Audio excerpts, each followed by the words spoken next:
You ever wonder why we're here? You ever notice that the information that we're being fed doesn't always add up to the truth? Do you ever look out your window at night when the rain's falling down? You ever look down the street and wonder what is going on around you? You ever look out at night and ask yourself, is this all that I am? Where am I? What am I? Is this all there is? Is this real life? As technology continues to bring us closer together, it also tears us further apart. We watch the skies and look at the planet around us and its natural beauty as it continues to march forward on and on and on, unending, unceasing, unwavering. And yet our world, everything that we've built, crumbles around us. We wonder, is this it? Is there more? There's got to be. We can search. We want to learn. We want to understand. We want to see all that we can see, know all that we can know. We want to look out there. We want to peek behind the veil. We want to ask the questions that nobody will answer. We want to light those fires, the sparks that ignite a curiosity in us. And we ask ourselves, what is out beyond all of that? Beyond the edge of reality.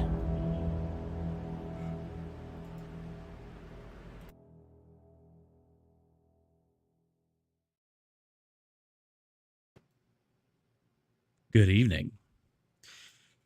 What's going on, everybody? It's Kaiser. How are y'all doing? A fantastic good morning, good afternoon, good evening, wherever you are, whatever you are doing. It's time to talk some aliens with Kaiser. Okay, in all seriousness, let me be completely upfront with this one. We're gonna dispel some myths. We're gonna talk about some things, and I'm going to clarify.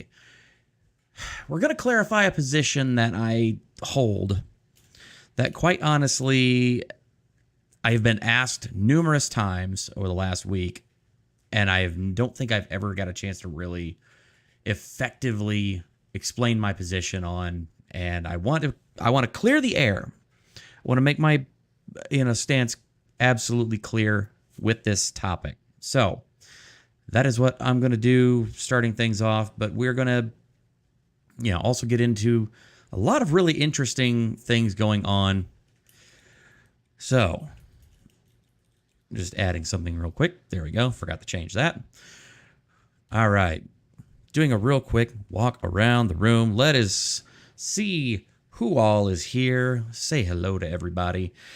Still doing the dark ambiance tonight, so hope you all enjoy that. A little bit of... Still working on the lighting budget. That's something that's coming around the pipe. So, and oh my goodness, we are flooding in today. We are already got 13 viewers right now currently on YouTube. I see that there are at least a further 2 watching over on Rumble. Thank you all so much for that. I appreciate every single one of you in our chat, and I will definitely make sure that I can, we go around. I'll say hi to everybody, as I always do, because if it wasn't for my chat, if it wasn't for chat in general, I wouldn't be doing this, because I enjoy hanging out with folks. I enjoy talking with y'all. This channel would not exist without all of you out there in the audience. So y'all, you are a bunch of beautiful, amazing, awesome people, and I love you. No homo.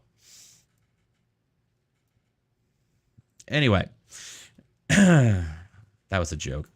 Poorly timed joke, but it was a joke. Anyway. All right, it's going around the room. So, Alan Walsh, good to see you, brother. Thank you so much for coming out. I know it's late where you are, and I am so happy you could make it. Yeah, dude, I am so happy that you could make a show. Really, honestly, it means a lot to me. I appreciate you, buddy. And X-Comer, always happy to see X-Comer in the chat. Very cool guy.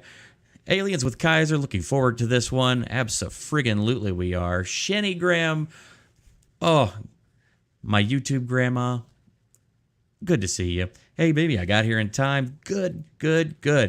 Texas Jen. Hey, Kaiser. How you? Oh, Texas Jen, thank you so much. Good to see you there. And Mrs. K. Griff. Hey, good to see you too.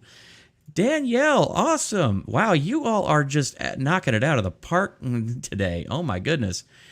Ashley shows up. Hello, I don't think I've seen you on the channel before. Good to see you. Lisbeth, hey, I remember you from the UFO hearings. You were catching it live. Good to see you. Welcome back. And Sheenanigans, howdy, howdy. Good to see you. And let's see here. American Steve, good to see you there, buddy. As always, Iris in Texas, how you doing, girl? And let's see, I think catches us up on that there. So Xcomer says, if you wear a green shirt, you could use a copy of your background and green screen program and you have a talking head. Yeah, I didn't think about the green shirt. I mean, thankfully it's dark enough, so I don't think it's going to be too much of an issue. Let me see if I missed any other important chats there. Let's say Alan says, what WTF? I was unsubbed from you. I hate YouTube sometimes. Yeah, I know. Folks, definitely please check to make sure you are still subscribed to me on YouTube. YouTube's been doing some shenanigans lately and trying to unsubscribe people from me as they usually do. Well, YouTube's gonna YouTube, so please just do me a favor, follow me on YouTube, hit that subscribe button. If you haven't already yet, please also hit the like button down there. I appreciate that a lot. And if you're not already subscribed to me over on Rumble as well, please definitely help me build the channel over on Rumble as well. We are going to have exclusive content over there sometimes, and yep, that is going to be something coming down the pipe. We're also streaming this live to to Twitter, X, whatever. Oh my goodness. All right, and Xcomer, yep, there is that. Let's see here. And yes, thank you all. Last night was really cool. A good friend of mine, a good friend of the channel, the expert, helped push my channel over 500 subscribers last night. Guys, I was over the friggin' moon. I had a rough day at work yesterday, and it was tough. And then just completely out of nowhere, I just happened to be catching, expert stream. I was like, I'm just going to enjoy this. This is going to be a good time. Play some trivia. And then he just completely unprompted says, hey, let's push Kaiser over 500. I'm like, wait, what? And sure enough, y'all knocked it out of the friggin' park. The cool thing about this is that now that I am over 500 subscribers with the new YouTube guidelines, seriously, this is cool. The new YouTube guidelines specifically say that now I only need 500 subs and 3,000 watch hours to be monetized, which now means I am a little less than 1,000 watch hours from monetization. So y'all, I need your help. Run some streams in the background, play some stuff overnight, whatever you got to do. Please, pretty please help me get over that hump, because have never been closer to my goal of hitting that monetization threshold before my 1 year anniversary on YouTube. Y'all, this has been huge. I cannot say enough how happy I am with this. So that's what we're doing with that. And let's see. And C-Swept, hey, here because your facial expression during the Vala sensing our life.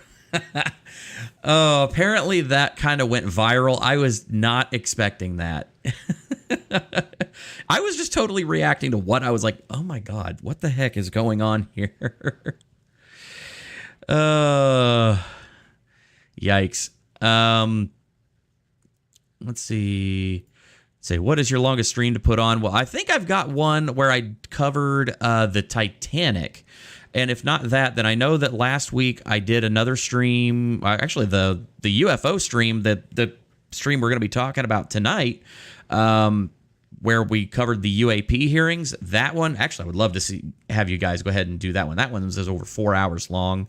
So, yeah, try putting that one on. But, hey, also, definitely put it on 0.25 speed, because it's aggregate.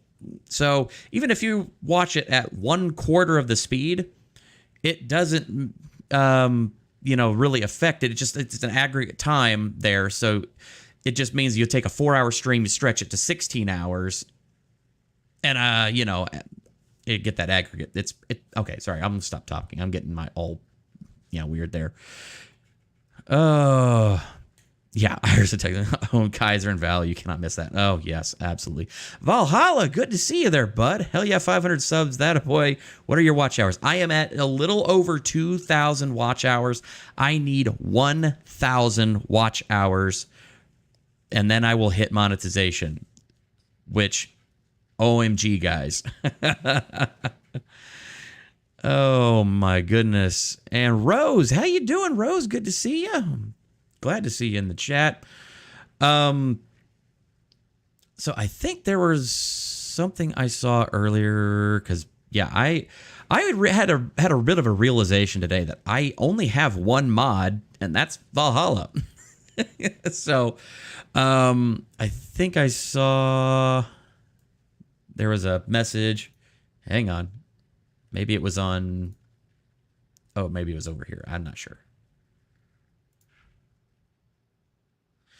Yes, Valhalla is an amazing and solid mod. It's the best mod. He's the best mod there is. You get no bigger mods than Valhalla. The guy, he's amazing. I love him. He's a solid dude. Abso-freaking-lutely is. All right. Anyway, Tweety, good to see you. Good to see you. And let's see here. I think we've. Oh my goodness. Well, let's see. If there's anything else that I'm missing or anyone else that, I'm missing, somebody let me know because I'm going to have to keep up with the chat live now.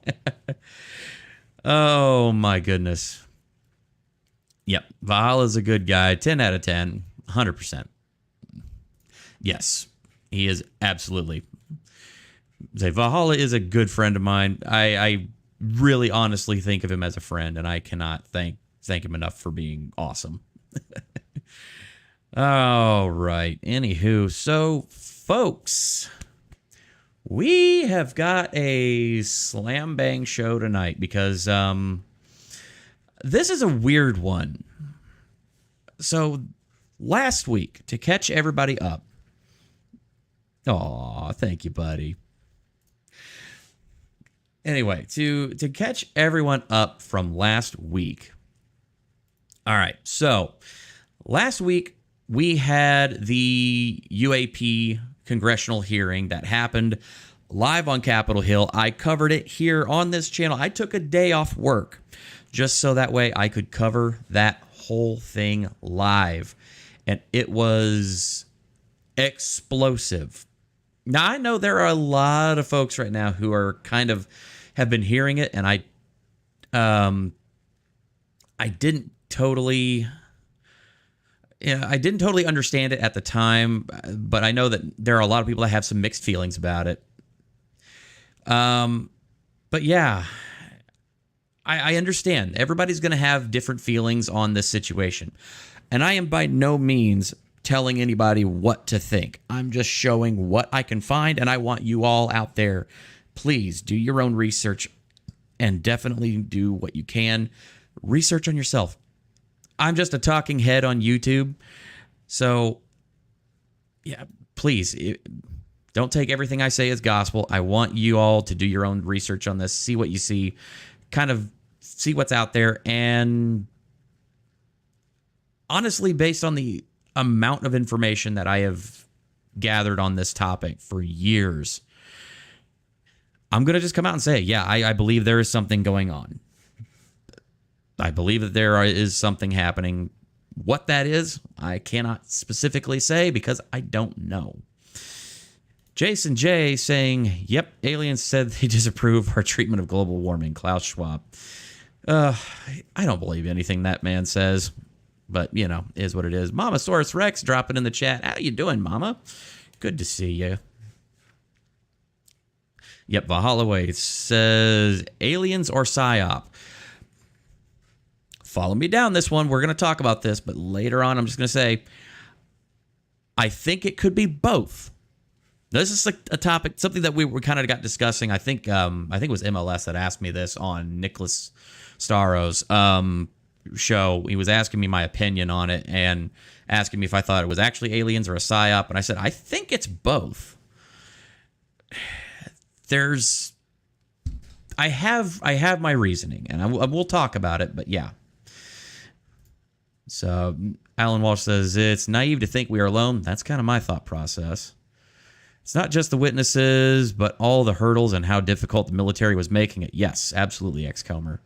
Shenanigans. Aliens were here, but they tried to drive from Dallas to San Antonio on I-35 and said, F this, peace out. Yep, play up the reality to their benefit. Yeah, I agree. And say, yep, X-Comer, not to mention the military is denying Congress access. And Tweety even says, maybe we are the aliens. Or maybe there's a number, a plethora, you would say, of different theories that have been thrown out there. There's actually a popular theory that these were beings that, you know, like some of them may also be beings that live under the oceans. And they've just always been here, and we kind of came up together, but we split at some point. It's a theory.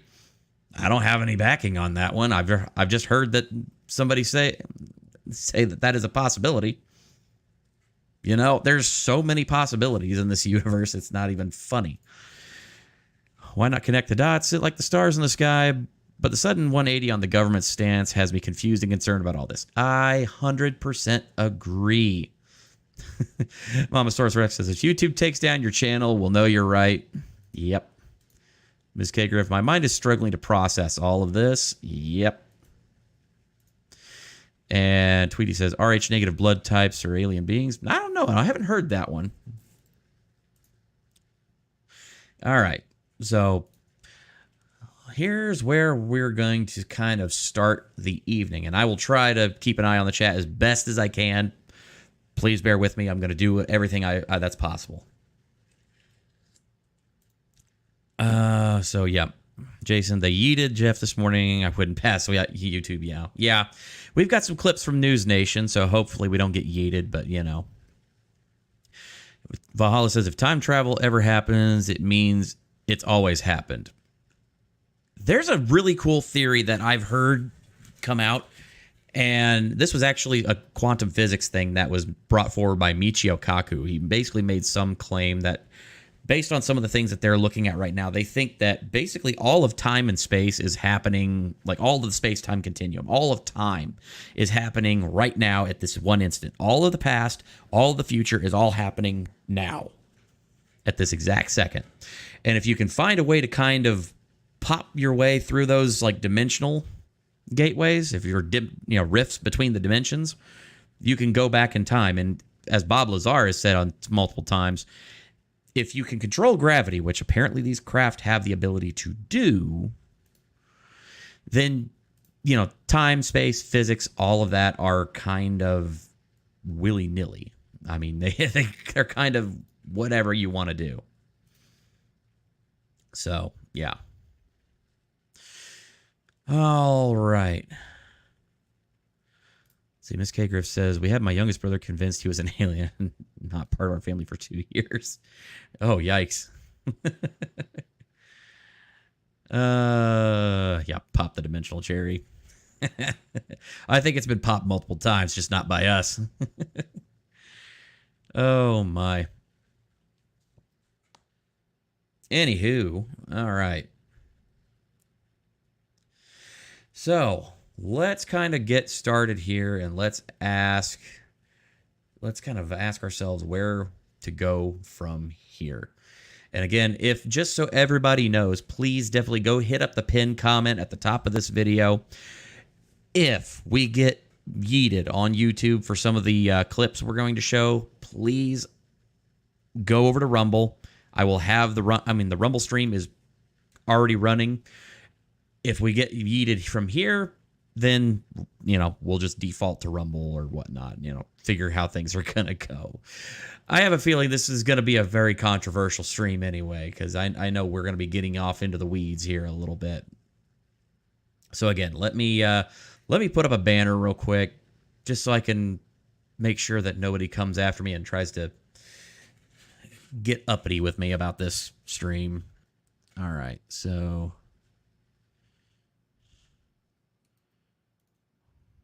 whoops, that was from the thing.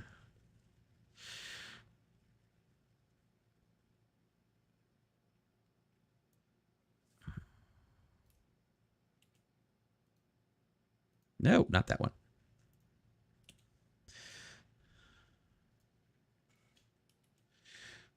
Okay.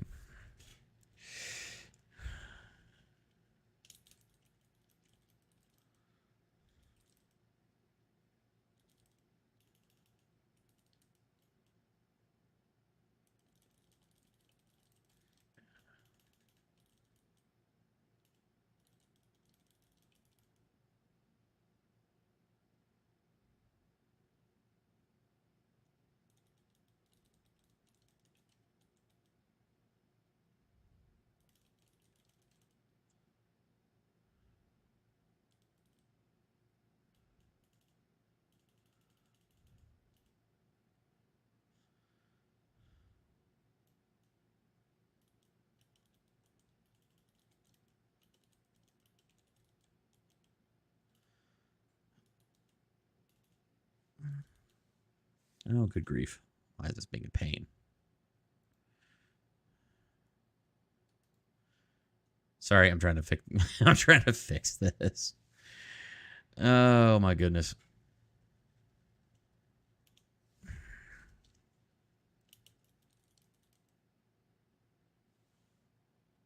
Uh-oh. What happened?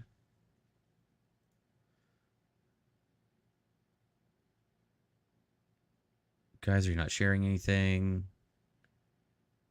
Oh, I'm still trying to work on something. I'm trying to put something on the screen there, Val. So, yeah, hang tight. All right. Actually, while that's going on, all right. So here's what we're gonna start doing. So we're actually gonna go over to. We're gonna start a video really quick. Blamp. And share screen. There we go. We're gonna do kind of a video recap of the event. Kind of talk about that a little bit there. Excuse me while I find a better setup there. Yeah, that'll work. Make me a little smaller. There we go. That'll work at least. Okay.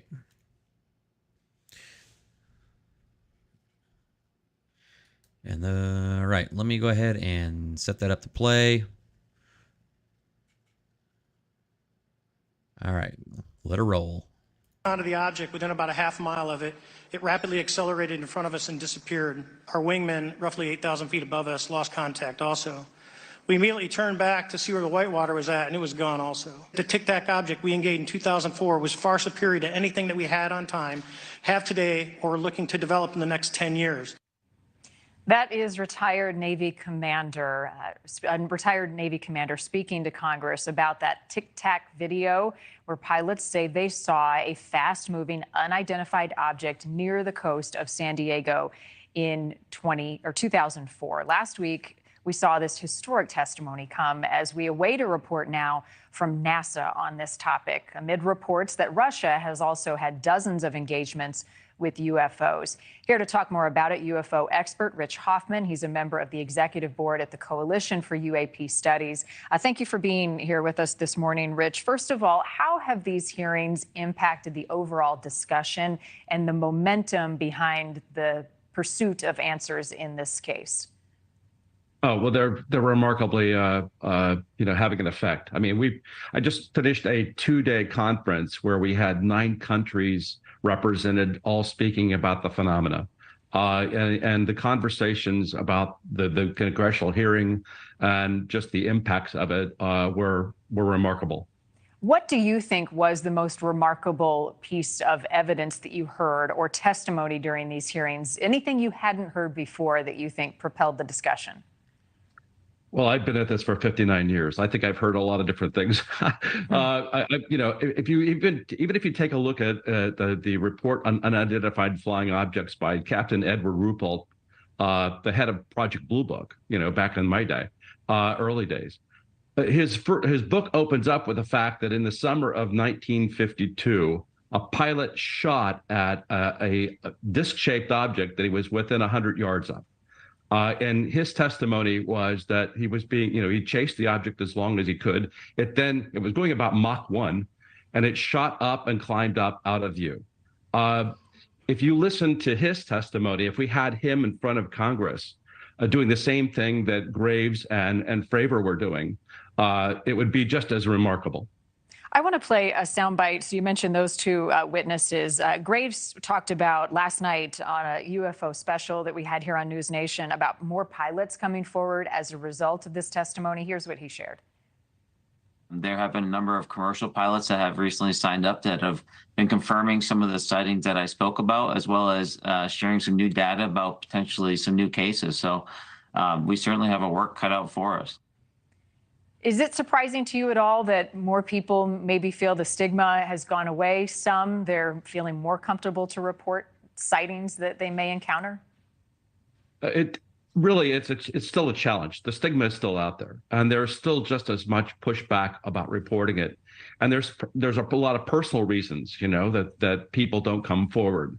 So consequently, we're getting little drips and drabs, but not the whole picture.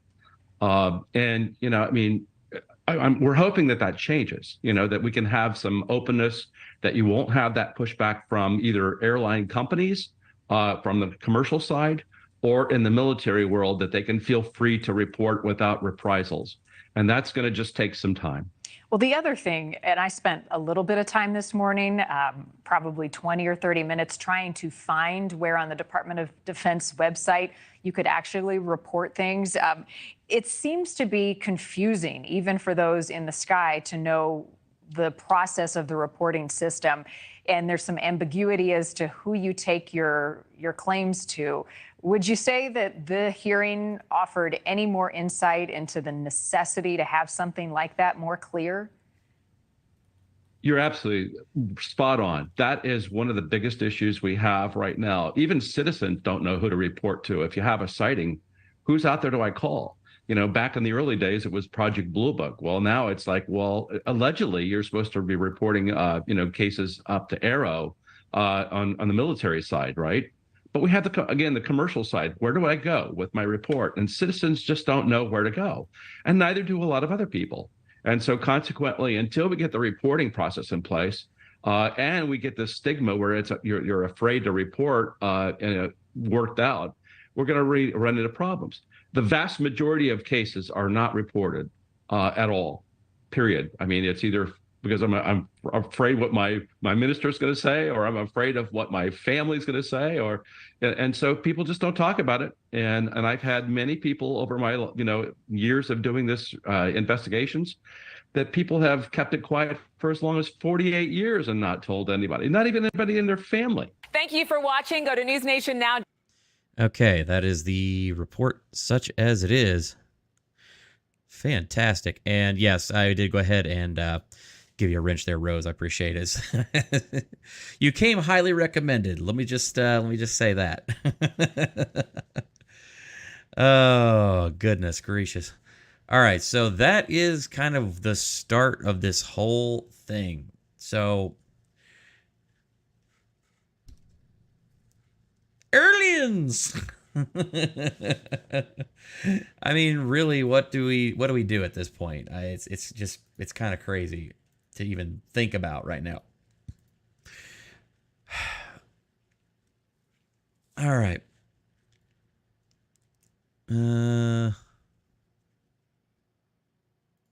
Yep.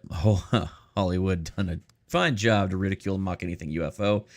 Yeah, all those movies in the 50s that were actually an allegory for communism. Yep, all those.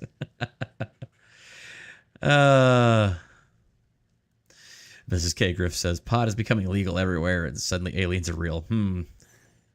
Look, as far as I know, pot's not a hallucinogenic. I'm just saying. Oh, goodness. Yeah. There we go. And I dropped my Rumble chat off this there. So, and over on Rumble, Gigi Beauchamp is over there. Hey, Kaiser, YouTube wouldn't let me put a chat in. I don't know what's going on. Couldn't see everyone in chat, but didn't even have a chat bar. Was going to offer to mod for you. Okay, well. So just I don't know what's going on with YouTube and stuff. I know there has been a few people that I've run into that the overall have not been getting they're just getting blocked by YouTube when they try to chat. So if that happens, please definitely go to Rumble. I have the Rumble stream up. I'm streaming to Rumble, to X, Twitter, whatever, and to YouTube all at the same time. So I have places that you can go, and I will be able to see. I always keep Rumble chat on my other screen. And Spirit Star 005, hey, I remember you from the hearing. Good to see you. Well, maybe he needs one.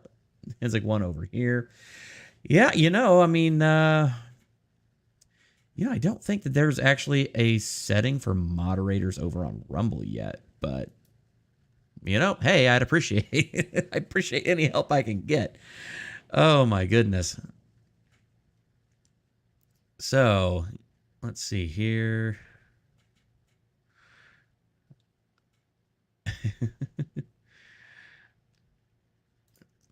Daniel, ambience is awesome for that room, Kaiser. Oh, thank you. It's still not done. I'm still doing a little bit of work and whatnot, but it's good for what it is. Let's see. YouTube doesn't want to tell us the truth. Tell me the truth. You can't handle the truth. If blocked by YouTube, then comments have been reported or you are shadow banned or something. Written isn't accepted by YouTube. Yep. All right. So, having kind of dug into that, so that's kind of where we're starting from. This is our starting point. The UAP hearings happened last week. The information, as you saw, briefly touched on there, some of the brief testimony directly from the mouth of David Fravor, former lieutenant commander, head of the Black Aces Squadron, the VF-41 in 2004, from the USS Nimitz incident off of the coast of Ensenada, California. So you're talking about a guy who has well over a quarter century, almost at least 25 years flight experience at least, who had this entire thing go down. And he saw this stuff happen. He didn't have a camera pod on his plane, so he flew back to the carrier, had his wingman, which actually happened to be another gentleman was on another, it was Ryan, no, it was not Ryan Graves. I can't remember his name off the top of my head. He was on Weaponized podcast about a week before these hearings, but he spoke about his encounter, how he got the Tic Tac footage. Later on, if y'all want to see the footage that we're talking about that has been referenced in these hearings, I will definitely bring them up. They are pretty wild to think about. And yeah, that's kind of where we've left it. So that is the situation as it stands. Now, continuing on, and I apologize if I have any of those little funny, vocal tics as I talk.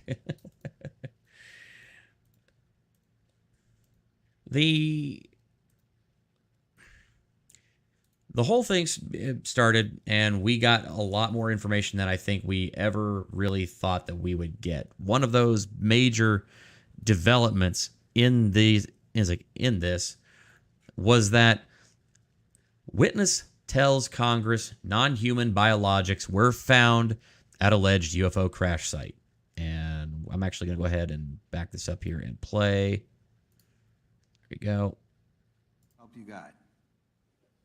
This is their swearing in. The circumstances surrounding you. We show that Democrats. Okay, that's quiet even for me, so let me boost the audio real quick.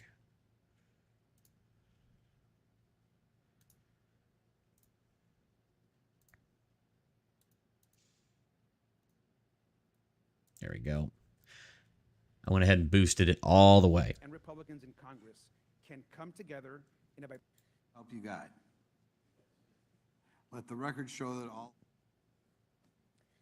The circumstances surrounding you. We show that Democrats and Republicans in Congress can come together in a bipartisan way to cut through. I was informed in the course of my official duties of a multi-decade UAP crash retrieval and reverse engineering program, to which I was denied access to those additional read-ons when I requested it.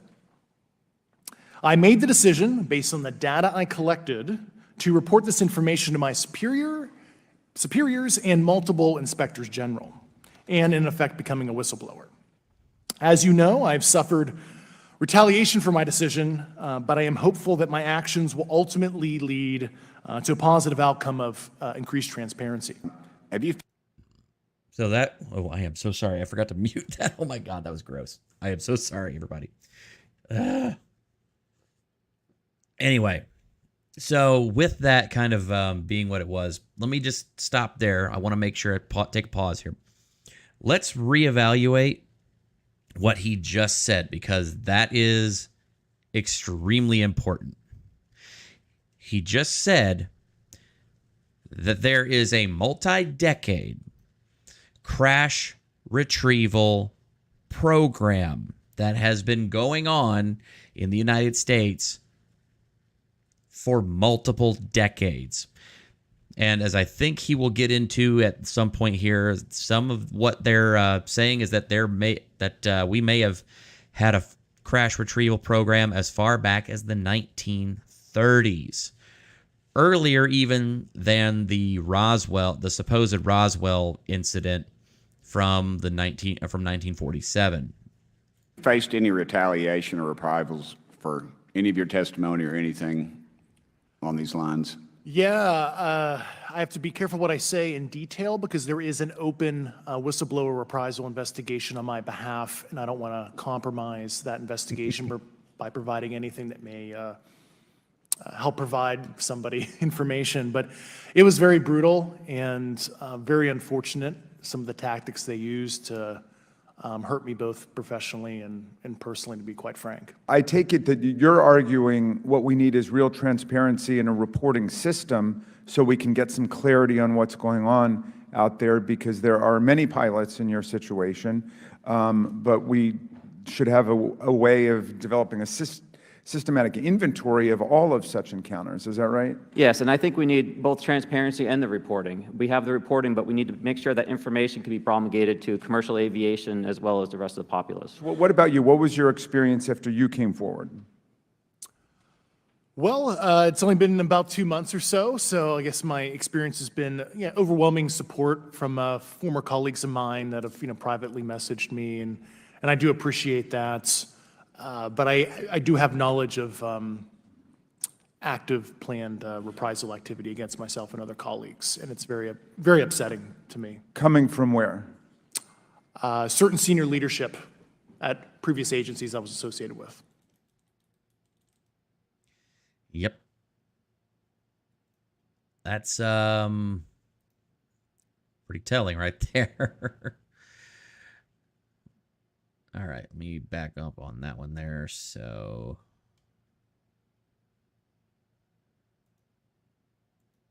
what's going on now? There we go. Okay. Let's just kind of let me parse that out just a little bit there.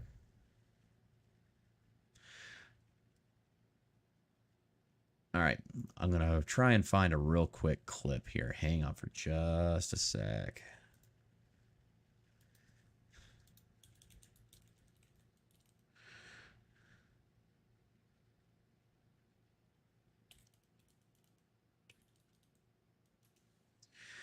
Let's see.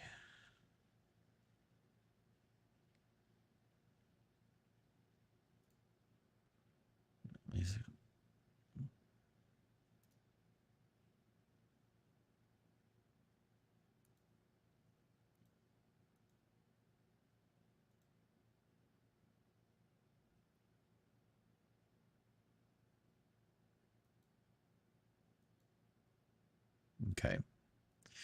So we're going to jump over here to another quick video. Here we are. There we go.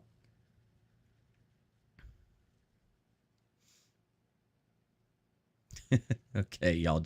Whatever y'all are doing and having fun there, just make sure you keep it civil in the chat. We cool. All right. A House Oversight and Accountability Subcommittee held a historic hearing on unidentified anomalous phenomena, also known as UFOs. Lawmakers heard from 3 witnesses today, including former U.S. military and intelligence community personnel who claim to have come into contact with such objects. Natalie Brand has more now from that hearing. We have nothing close to it. Retired Navy Commander David Fravor testified before Congress about an encounter he cannot explain. A strange tic-tac shaped object he says he saw in the sky during a training mission in 2004. The technology that we faced was far superior than anything that we had. Lawmakers on Capitol Hill are digging into the national security concerns and the mystery posed by unidentified anomalous phenomena, or UAPs, also known as UFOs. Do you believe that our government is in possession of UAPs? Absolutely, based on interviewing over 40 witnesses over 4 years. I know the exact locations. A whistleblower. Let's back that up. So he just said the United States is in possession of unidentified anomalous phenomena, UAPs, UFOs, whatever you want to call them. Okay, now let me back up a little bit here because there are 2 gentlemen seated to either side of Mr. Grush here. To Mr. Grush's left, the gentleman in the green shirt is Jeremy Corbell, documentary filmmaker and a bit of a UFO guy.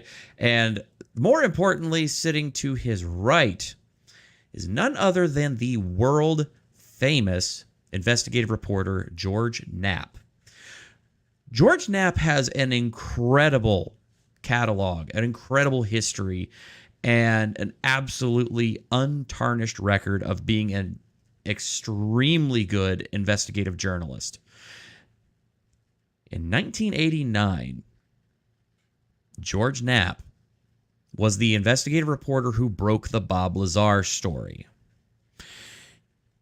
For perspective in that regard, Bob Lazar, in his information and his interviews, stated that the United States that he knew of and that he saw and could directly look at,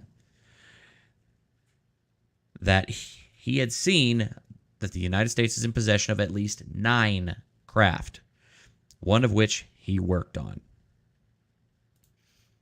Tweety, long ago I knew Richard Knapp. Well, really? Wow. Holy moly. Or knew a Richard Knapp. Sorry. Okay, I misread that. My brain was like, oops, and I think I just, there we go. Anyway. Anywho, who formerly worked on the Defense Department's UAP task force, David Grush, claims he was denied access to information on a government UFO crash retrieval program, something the Pentagon disputes. Biologics came with some of these recoveries. Were they, I guess, human or non-human biologics? Non-human, and that was the assessment of people with direct knowledge on the program I talked to. Congress members from both. I'm sorry, did y'all hear that?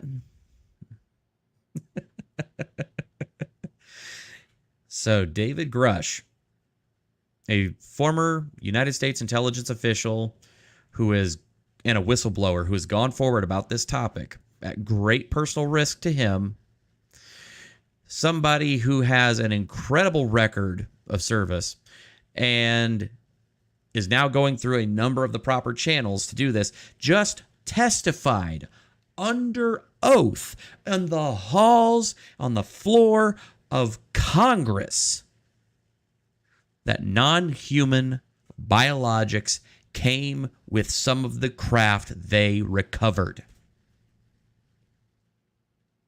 Let's play that again.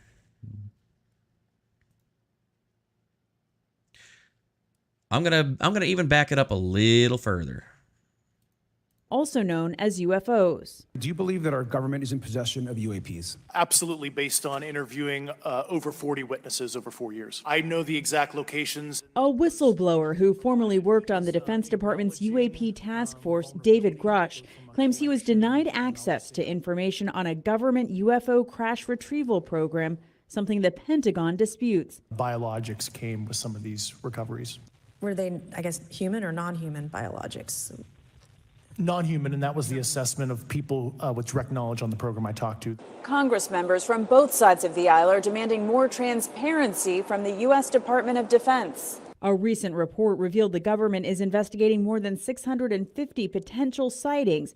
But Ryan Graves of Americans for Safe Aerospace says there's still a stigma around reporting. Right now, we need a system where pilots can report without fear of losing their jobs. The witnesses say better data is needed to determine what the identified objects are and their origins. Natalie Brand, CBS News, Capitol Hill. And that video you just saw at the very end was what's being referred to as the Mosul Orb, which was captured on drone footage. They could actually see this completely perfect sphere, this metallic sphere, just hauling ass out of nowhere. Oh, behind Ryan Graves is someone I know. Really cool. Very cool. Say, I wish I would have asked if these were Earth biologics. The implication there, I believe, is no. But I completely understand where you're coming from on that. That is actually something that I have heard mentioned. Somebody has actually, brought up to me, at least, because look, I understand there's some folks that are very skeptical in this, and I totally understand the skepticism, and I agree. I need to approach this from a degree of skepticism as well. Are these supposed non-human biologics creatures, people, or, well, I guess not people, but from Earth? That's the big question. Oh, please do not corn pop my chat, please, for the love of God. That drives me so crazy. Oh my goodness. Yeah, Hexcomer. Maybe it was a cow with a large probe in the cargo bay. Oh my goodness. Yikes. 3 weeks ago, I would have been like, all this is obvious. Now that the government is saying it, I'm skeptical as hell. Okay, and yeah, that is definitely something that I have noticed a lot of folks saying. Like, almost immediately, the memes started going out on Twitter, and this is definitely one of the premier ones I saw. I wanted to believe, but then the government said they were real. Yep.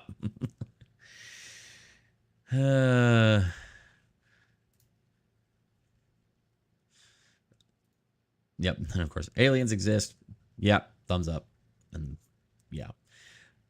Wall Street Silver over there mentions something that's been kind of on my mind. Nobody seems to care. Are people not believing the testimony in Congress about aliens? Or are most people not surprised and already thought aliens were visiting? Yeah, kind of hard to really differentiate between the two. I mean, it's like, what the hell? Oh, my goodness. Yeah, it begs the question. All right. Look at it this way. There's no way the UFOs can be controlled by humans and stop too fast. Humans would be turned to spaghetti sauce if they stopped that fast. Well, that goes to some of the technology and stuff, information that we've kind of uncovered and talked about that. So, Steve, wait, is the government actually trying to do a reverse psychology thing on us instead? Yep. Who knows? I'm not here to tell you that one way or another that we either do or do not have anything that we are exactly doing. I mean, I'm not sitting here going, aliens are real. What I am telling you, though, is that there's some really weird shit going on. And I'm very curious to know what that is. I will also say that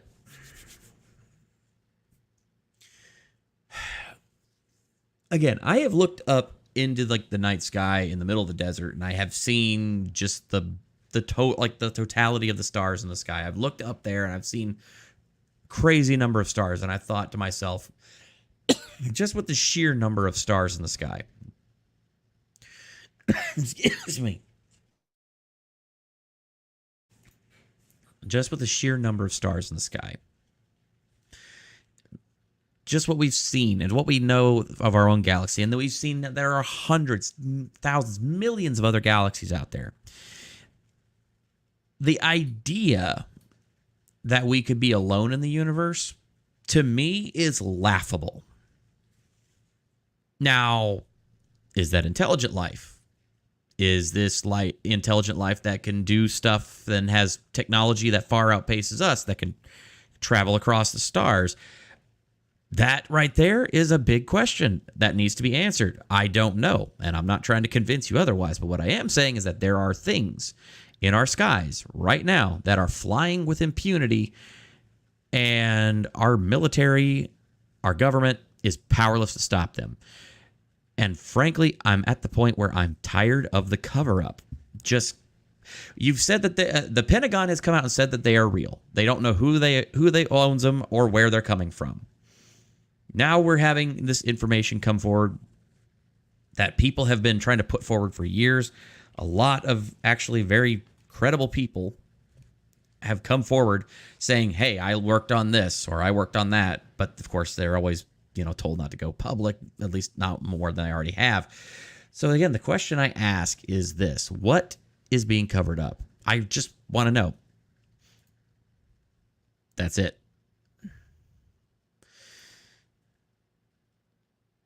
Let's see. See, to be fair, I'm not sure that we have intelligent life here on Earth. Yeah, trust me, I get it. Okay, I have a friend of a friend that was an Air Force pilot. He's super messed up now, and most of his career was in top secret stuff. I theorize he was testing very fast piloting. Very, very possible. Not sure if you saw that research team in Asia. I think it was Asia who pulled some meteor fragments saying it's most likely from a UFO since it had an unknown alloy. Yes. And let me go back here.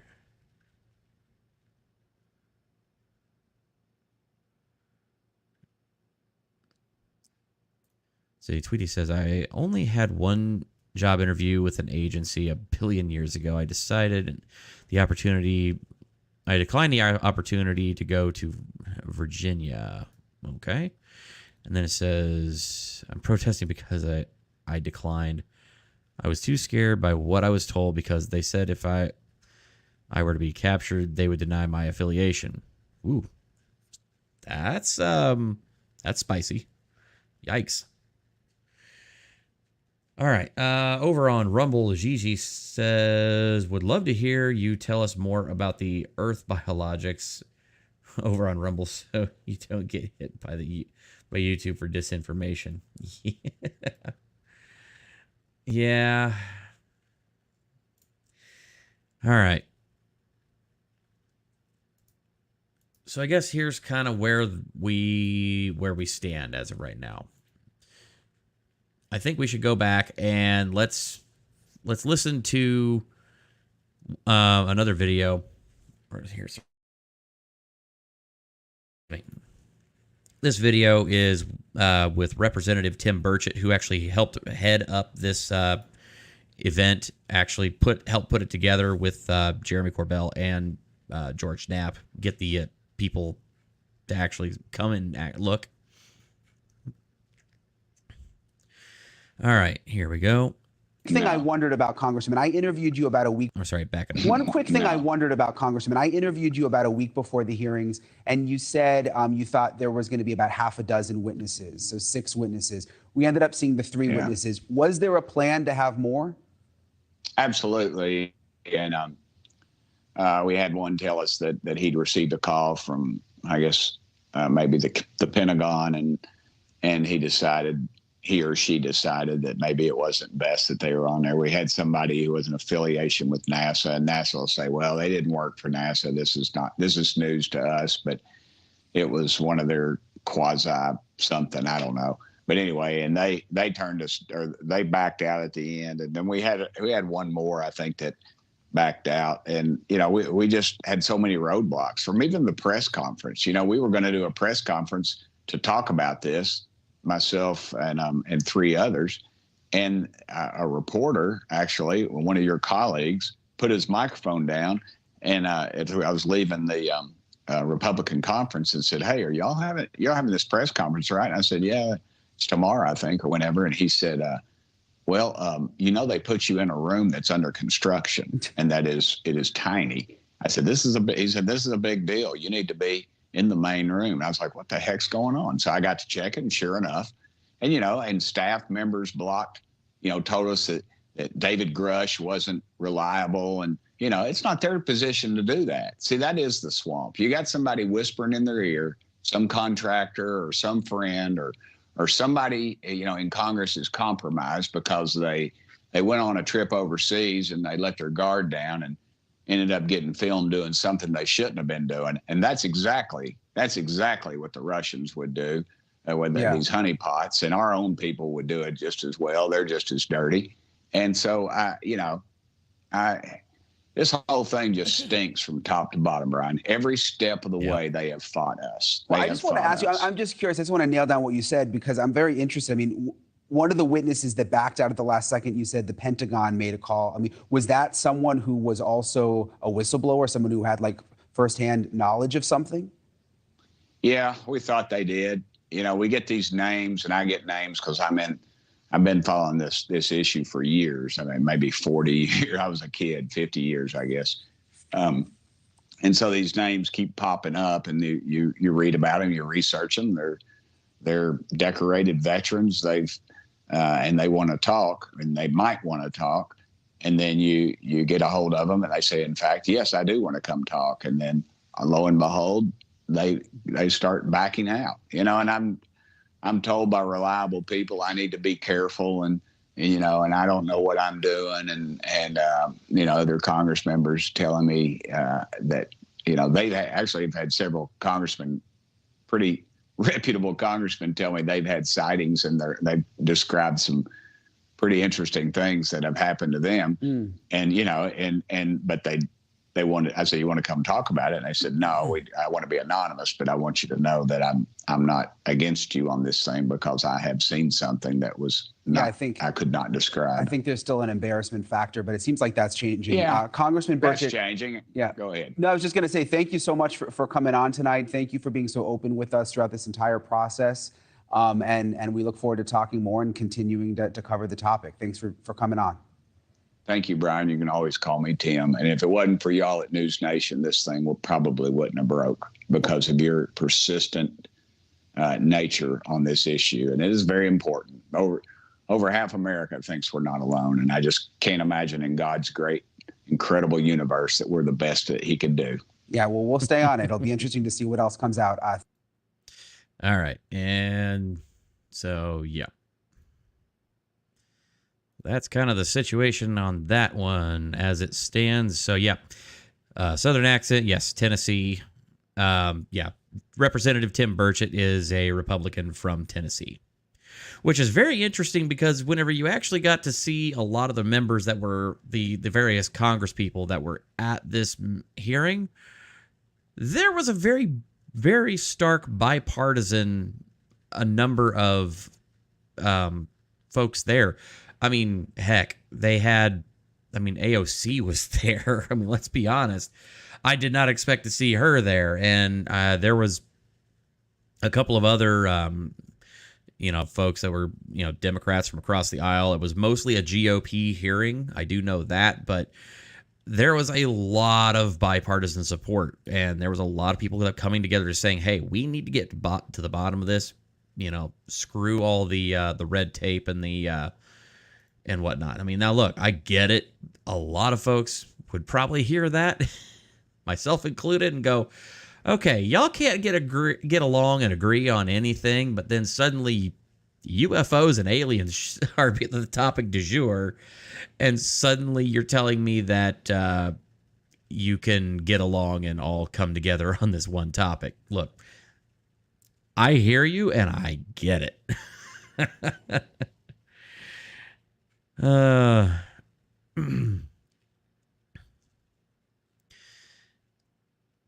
Let's see. Say no political gain either for or against. That's the weird thing is there seems to be a lot of folks kind of back and forth that on both sides of the aisle that are interested in this topic. I mean, it is what it is. I'm not going to try and fill in blanks there. I'm just going to call it as it is. Hey, what's going on there? Good to see you, bud. All right. So,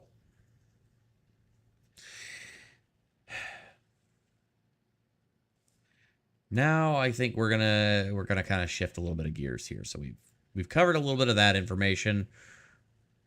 Now we're gonna ask what comes next, because that's the next big question here. This is all well and good, but what is the next step? So News Nation has this article over there. So after UAP hearing, what comes next? So yeah, Congress held a hearing on UFOs and alleged Pentagon cover-up. More information will be sought in classified setting. Lawmakers are eyeing bipartisan legislation through a series of hearings. And get that off of there. Okay. The highly anticipated House Oversight Subcommittee hearing on UAPs brought out hundreds of people eager to hear from the three witnesses firsthand, and Republican Representative Glenn Grothman made it clear he believes the representative's investigation has just begun. Yes, something that I do want to make note of. I actually heard this courtesy of Jeremy Corbell's show with George Knapp called Weaponized. Apparently, there was an overflow room attached to the actual Congress room where they were.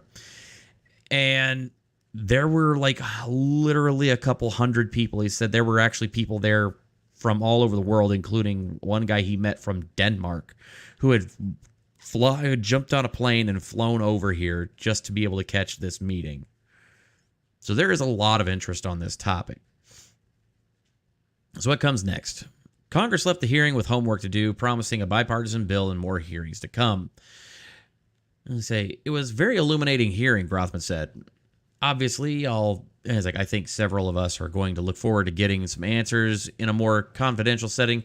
I assume some legislation will come out of this. Representative Tim Burchett, Republican Tennessee, said Wednesday's hearing was the first of many on the government's handling of the information related to UAPs. Some members were frustrated they weren't able to get time with witnesses in a secure meeting room in order to hear classified details, leaving some questions unanswered due to the sensitive nature of the issue. Quote, a lot of David Grush's answers today were classified information that he provided to the Inspector General. We want to see that, unquote, said Representative Jared Moskowitz, Democrat, Florida. I think, as a quote, I think that's the next step here, to get that information in a secure facility, unquote. Representative Anna Paulina Luna, Republican, Florida, also told reporters a bipartisan group of lawmakers will seek a closed meeting with the witnesses to discuss confidential information. So yeah, that is something that needs to be said about that particular meeting. There were a lot of things that David Grush alluded to, but said he could not specifically talk about, that he could not say.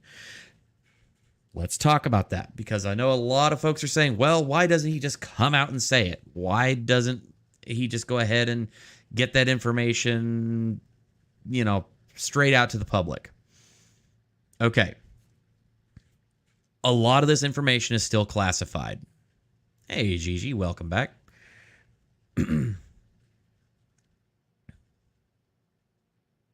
Say, Valhalla says, if we go to war with aliens, I'm not sure how to end one, but I'll figure it out. Yeah, so I don't think we can.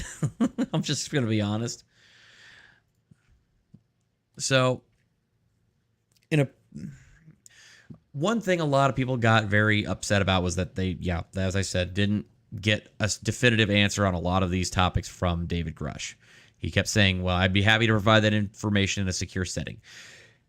Despite the fact that he's not technically part of the intelligence community anymore because of his whistleblower status, he is still a whistleblower about classified information, so he cannot give out this info without potentially looking at jail time.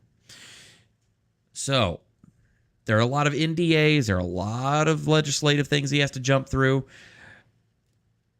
He provided all of the classified intelligence to the Congressional Inspector General. The investigation into that will go forward. Now, with all this being said, they're trying to get secure meetings, what's called a SCIF, so that way they can talk to him in a more secure setting, so they can go over the information, figure out what they need to do, so they can then go through the process of declassifying it.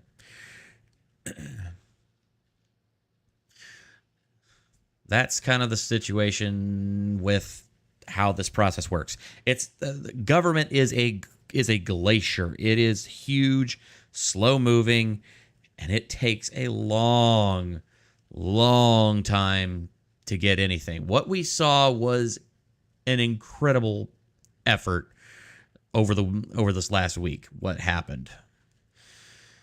Another UAP transparency advocate, Representative Matt Gaetz of Republican Florida, told News Nation he is raising the possibility of creating a new House Select Committee to investigate UAPs that would possibly grant lawmakers subpoena power and should give them access to secure facilities where they can review classified information.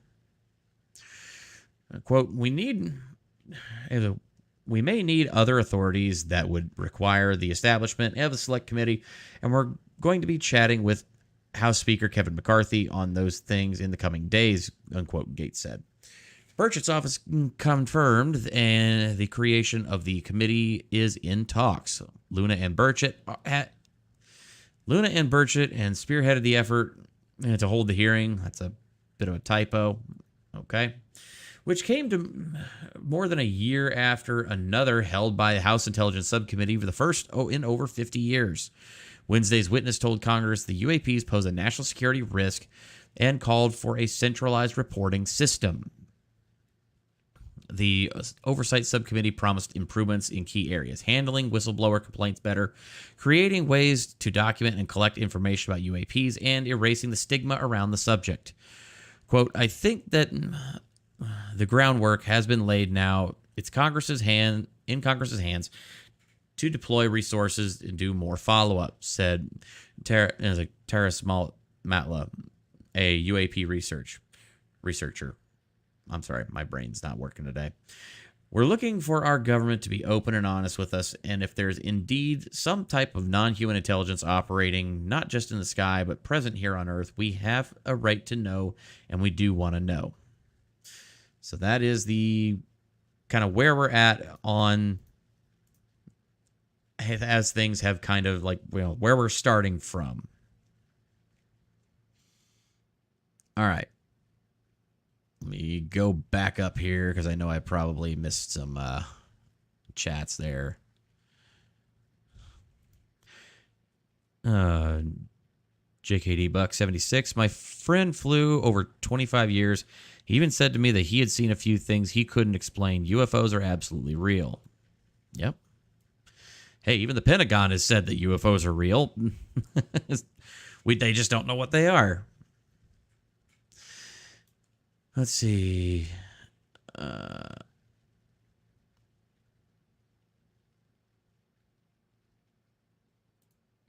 Say Rose saying, I never dreamed they would release this much. Oh, Rose, this is just the tip of the iceberg. Yeah, government equals anti-efficiency and anti-answers. Mm-hmm. Anyone else get the service not available or 503 for chat? I would not be surprised, given the topic of conversation. You wouldn't be the first. All right. You're still showing up on my end there, Jason J. I'm not sure what's going on. All right. Say, I'm resting for a few. Have to go back to Mama's soon. Hanging as long as I can. Well, we appreciate you hanging out here, Rose. Whatever you got to do, you do. Just take care of whatever you got to do. And AP, good to see you. UFOs are real, or are for sure real aliens. That remains to be proven. I agree. Now, they've talked about biologics recovered with some of these craft. Again, is that aliens? Are these, a hyper-evolved version of us from the future? Is this interdimensional creatures? Are these actual extraterrestrials? Are these something else completely different that we just don't know yet? I don't know. All options are on the table. Hell, I've even heard people throwing out there the idea that aliens are somehow demons. Look, I don't know how you get to that one. I mean, I definitely want to. I mean, if I can nail down somebody to talk to me about it, I would love to hear their opinion. But again, I don't know for sure. And I've never said, and I will not say definitively that I know for sure what they are, because I don't know. And I'm not going to sit here and, blow smoke up y'all's rear ends just to sit there and say, try and, just grab some kind of a sensationalist point. I'm not going to do that. I'm just here to report the information that I keep hearing, what I'm seeing, what is coming down the pipe. What have I heard? Where have I heard it from? Y'all then can go out, do your research, and make your own decisions. That's where I go for it. Are they humans from another dimension? Entirely possible. We don't know. But again, I say all options are on the table until we know for sure what we're dealing with here. And that's going to come with declassification and disclosure. When that happens, I have no friggin' clue. Because, trust me, I trust my government about as far as I can throw it. And considering that, I definitely cannot lift the entirety of Washington, D.C. and throw it. Yep, I'm just going to say, not actually a thing. Or not going to be able to do that. Oh, sure. Anything I don't understand is demonic. That's how it works, right? Oh, trust me, I've heard a few gems out there. Say, Google an expert witness. Lol, I'm sure someone will spill Where's Monty and Agent 19 when we need him. Oh, goodness. All right. So, having all that have happened, what is the next step? So literally the next day, the day after the hearings, July 27th, there was a big tweet thread that got released, and this is kind of helps condense a lot of the information. So we'll kind of parse through this. There was legislation that actually did pass in a bipartisan way the immediate day after the UAP hearings. Let's talk about it. Congress update, U.S. Senate passes multiple UAP UFO measures. 1. The United States Senate today, July 27, 2023, passed a National Defense Authorization Act, NDAA 86-11, that contains multiple and far-reaching provisions related to unidentified anomalous phenomena, or UFOs/UAPs. The Senate added the entire Intelligence Authorization Act, IAA, to the fiscal year 2024 NDAA, including UAP-related provisions earlier approved by the Senate Select Committee on Intelligence, with some revisions. And you'll hear me say SSCI, Senate Select Committee on Intelligence. That is what SSCI stands for. 3. After approving the final NDAA IAA package under the bill number HR 2670, the Senate sent it to a conference committee with the White House, with the House of Representatives, not the White House. Say Joe would probably get it stuck in his oatmeal or something. Sorry.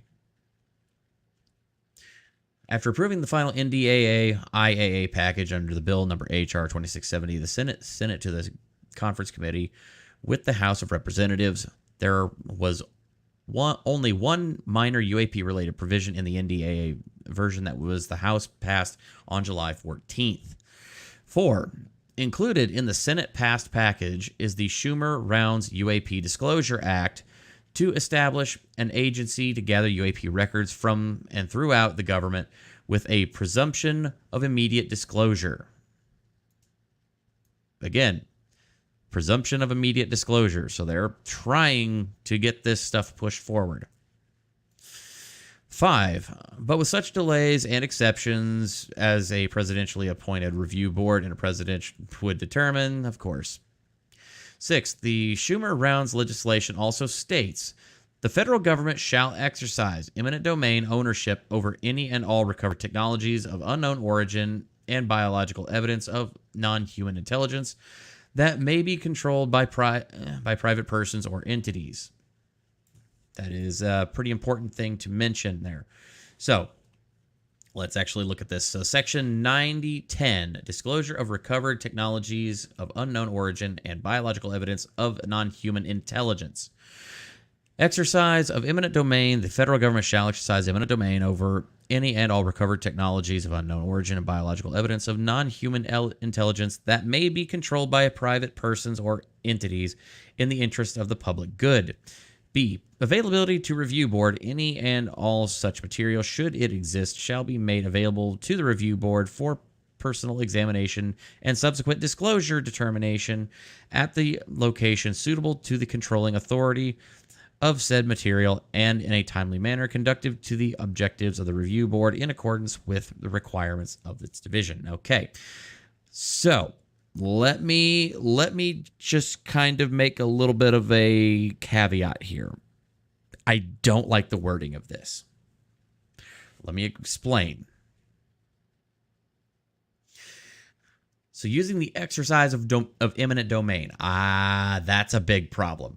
So they're saying the federal government shall exercise eminent domain of all technology, of any and all recovered technologies and unknown origin and biological evidence of non-human intelligence. So literally, if there is anything out there that has been recovered of UFOs, UAPs, of any kind of non-human biologicals that have been recovered at any of these crash sites, and if it's in a private collector's hands, the government is basically saying you have to turn that over to us for the, quote, interests of public good.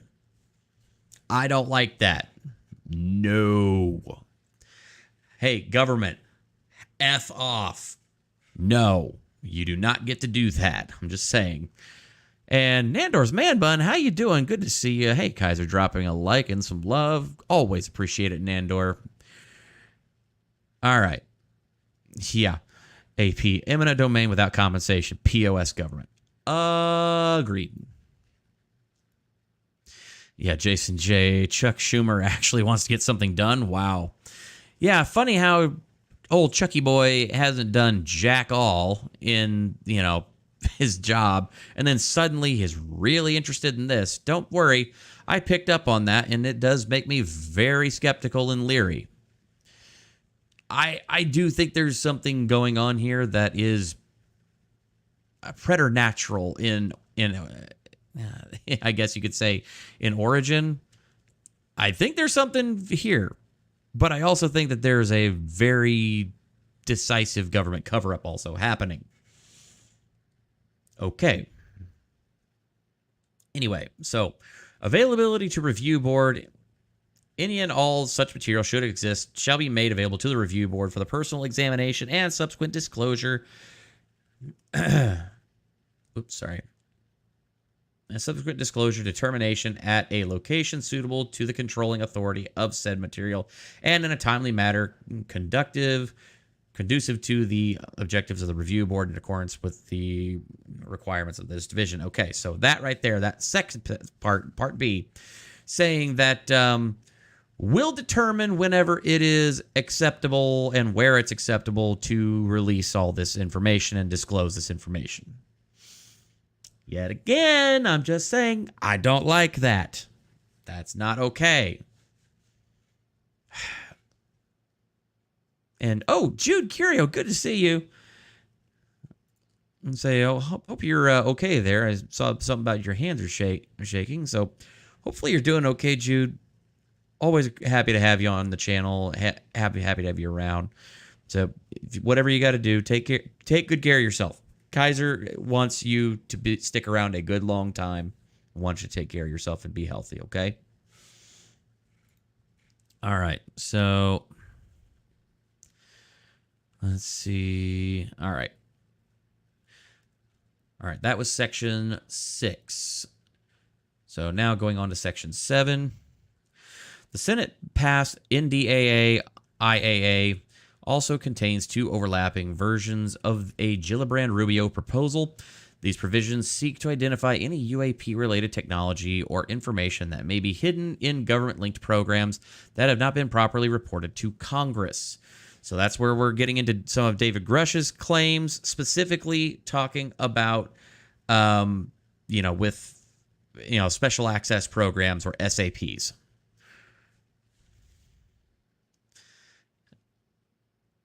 All right. And sorry, here, Section 8. These provisions would also cut off funding for non-reported UAP-related programs. I discussed the Gillibrand-Rubio provision in some detail in the article published June 24th, but since then there have been some modifications to the language. So what they're talking about. So this was something brought up at the end of the actual hearing itself, is that if some of these special access programs, if these groups, if these government entities that are funding and doing these programs, if they do not comply with Congress's authority requesting disclosure to them of all their information, then they can invoke what's called the Holman Rule. Let me pull up the Holman Rule. All right. Real quick, bounce over here. So the Holman Rule is a rule in the United States House of Representatives that allows amendments and appropriation legislation that would reduce the salary of or fire specific federal employees or cut a specific program. Versions of the rule were in effect during the 1876 to 1895 and again during 1911 to 1983. So the Holman Rule literally is basically a way for the government to just say, okay, you're going to tell us what's going on or we're going to cut your funding. And you can basically go kick rocks if you think that you can get out from underneath this. That's exactly what it is. It's like, hey, we're telling you, show us the goods. Done. That is a very important thing to have in your quiver. All right. 9. The Senate passed bill also carries an increase of $27 million for the All-Domain Anomaly Resolution Office, ARROW. Although the total authorized funding level remains classified, Senator Christian Gillibrand, Democrat in New York, sponsored this funding boost in the Armed Services Committee. Okay. And as we know, Dr. Kirkpatrick, who is the current head of ARROW, the the All-Domain Anomaly Resolution Office, or ARROW. Okay. Dr. Kirkpatrick has come forward a number of times already and has outright said, there is no evidence of aliens, folks. There is no evidence of UFOs. We don't know what you're talking about. And even though ARROW is the new basically group that has been put into place to research and understand UAP phenomena, they're literally just coming out and saying, oh, well, there's no aliens. There's no UFOs, there's no nothings. This is all just a giant goose chase. But give us more money so we can continue to do other things. Yeah, Dr. Kirkpatrick is a piece of shit. I'm just going to come out and say it. Yeah, and ARROW is a giant boondoggle. It's basically the equivalent. If you could take all of the worst aspects of Project Blue Book and condense them down into one group of people and make it completely all centered around the famous swamp gas theory, that is what ARROW is. Yeah.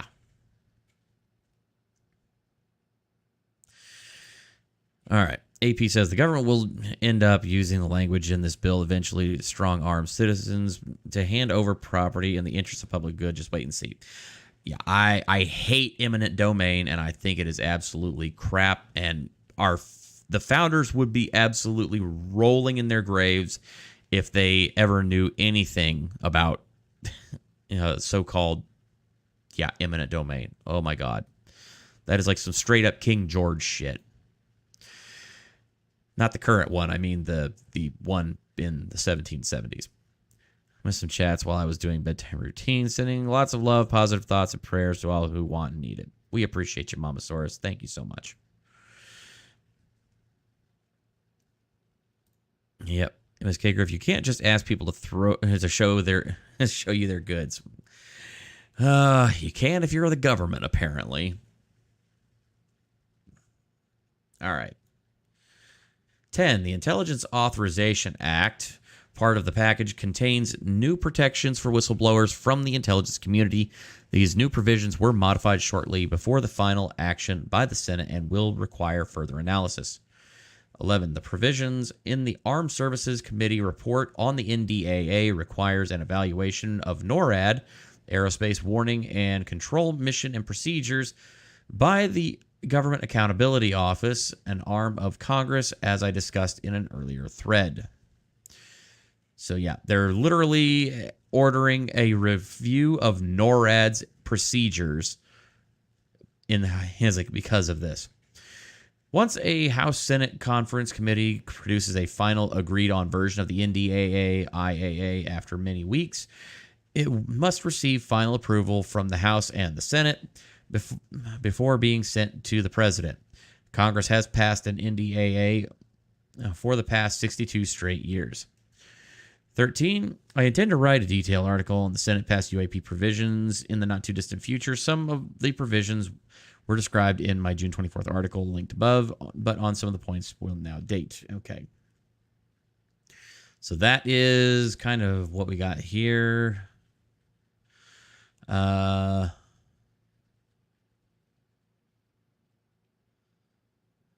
Seeing if there's anything I missed. Okay. Nope, that's all. All right. So that was a bit of a long tweet thread. All right. So, with that, let's see.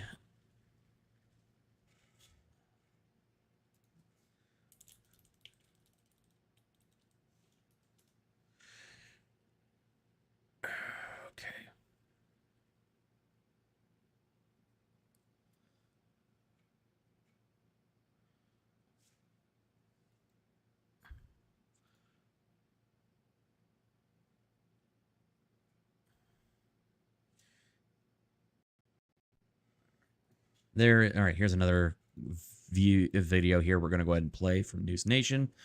I'm going to go ahead and throw this up on the screen. Then I have got to run real quick, and I will be right back. I got to take care of something really quick. But yeah, we'll go ahead and throw this up the screen. I want to bring in Ross Coulthart now. He's the investigative journalist whose News Nation interview with whistleblower David Grush was the impetus for the congressional hearing. Ross, thanks for being with us as always. First of all, what do you make of the fact that that Susie's been trying to get a comment from the Vatican, and it seems like they're just flat out not going to comment? It's a very difficult situation. Firstly, good evening, Brian, of course, but I'd say it's a very difficult situation for the Vatican because if Mr. Grush is telling the truth, and I'm told he is, it's a difficult thing for the Vatican to admit without the US concurring. Just to respond to one question you were saying earlier, raising earlier, I'm told the Vatican does have a very efficient intelligence service, and it's long collaborated with intelligence services like the CIA, providing useful intelligence. And especially in the wake of the Second World War, there was a great collaboration between the Vatican and the CIA's anti-communist efforts in Italy. So, yeah, I mean, there's a long history, frankly, of backdoor communications, even though there was no diplomatic relations until 84. There's absolutely no doubt that people from US intelligence, very senior people indeed, were in the Vatican and indeed in Italy extensively at the end of World War II. And the Vatican has clearly kept secrets before, Ross. I mean, Susie mentioned that they're now opening up the documents. There's going to be a lot to go through. But, I mean, who's to say some of those documents didn't get pulled out? Well, it's funny. I've talked to a friend of mine, Professor Diana Walsh-Pasulka, who wrote a great book called American Cosmic. And she was one of the few academics who's been given privileged access to the secret Vatican archives. And the way she describes it, it's quite extraordinary getting access. See, there's a whole process you have to go through to become sufficiently credentialed to be able to gain access. And even then, obviously, it's, as you say, it's at the discretion of the people who run the archive what you get to see. There are, just to give you an idea of the scale, the archive runs underground under the Vatican, and Diana's written that there are 53 miles of shelving. That's how much they have in the Vatican archive. Wow, that is hard to even think about someone having time to go through all that, especially again, if the historians were going in looking for other archives related to World War II, they may have not even been looking for this stuff. Maybe that'll change now. You know, since we've started covering this, science and religion, UFOs and religion, I mean, it's a tough topic for some folks who have a strong faith to go there. Look, 390 years ago, it was the Vatican that tried Galileo as a heretic for arguing that the Earth wasn't at the center of the universe. And in nearly 400 years, I have to say the Vatican has actually shown quite creditable openness to science.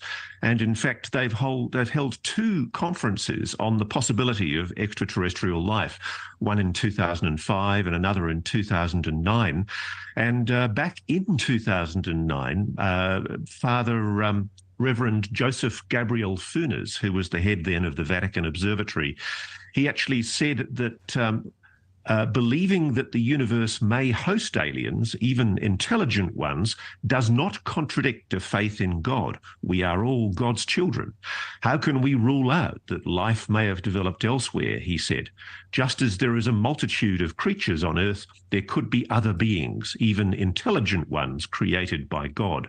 This does not contradict our faith because we cannot put limits on God's creative freedom. And everything I've read about the Vatican suggests that a lot of the work they're doing at the moment is trying to demonstrate that there is no incompatibility between religious beliefs and good science. And in fact, they've also held a conference on evolution, the theory of evolution, and actually excluded the proponents of creative design. But there are factions in the Vatican that push the idea that there is a creative design and that evolution theory is wrong. But I would have to say the Vatican's shown an enormous open-minded to science. And I just wonder, I can only speculate, whether it's driven by information that it does possess, as Mr. Grush suggests. Yeah, and it's interesting you bring up that 2009 to 2007 time period there, because I was looking today to see what the Vatican has said in the past about this issue, and they really haven't said much since then. There was a Jesuit father, Jose Funes, who said at the time that alien life could be actually extraterrestrial brothers and part of God's creation, which is interesting. They're sort of combining it and not denying the existence that perhaps there is extraterrestrial life. I got to ask you this, though, Ross. We're talking about the Vatican tonight. We talked about Russia over the weekend and George Knapp's letter saying that Russia has this UFO program. We've talked about Italy having a program. Do you think there's going to be more information coming out of these other places besides America? What are you hearing from your sources in other countries? Oh boy, that's a very good question, Brian. I don't know if it's going to be in the short term, but I do know that countries like France and the UK, and there's also a possibility that I think eventually Russia might be more forthcoming about what it knows. During the course of the research of my book, I spoke to people in Russia, people from the former Soviet military who'd witnessed incidents during the Cold War. And there was and probably the largest ever UFO UAP study that's ever been done was done by the Soviets during the Cold War. It was a 10-year study, and it uncovered a formidable number of unexplained incidents. And there's no doubt at all that there are archives, because some of them were declassified from Russia. And my colleague George Knapp brought some of them back to America and provided them to investigators here in America. But the simple fact is that I think it's going to take a long while for those to come out. I think most of the other countries in the world that have this information, and I've spoken to people who told me that they do have it, are waiting for the lead from America. Yeah, I think that makes sense. what's going to drive this is for the next few months, I think, is the White House. Thank you for watching. Go.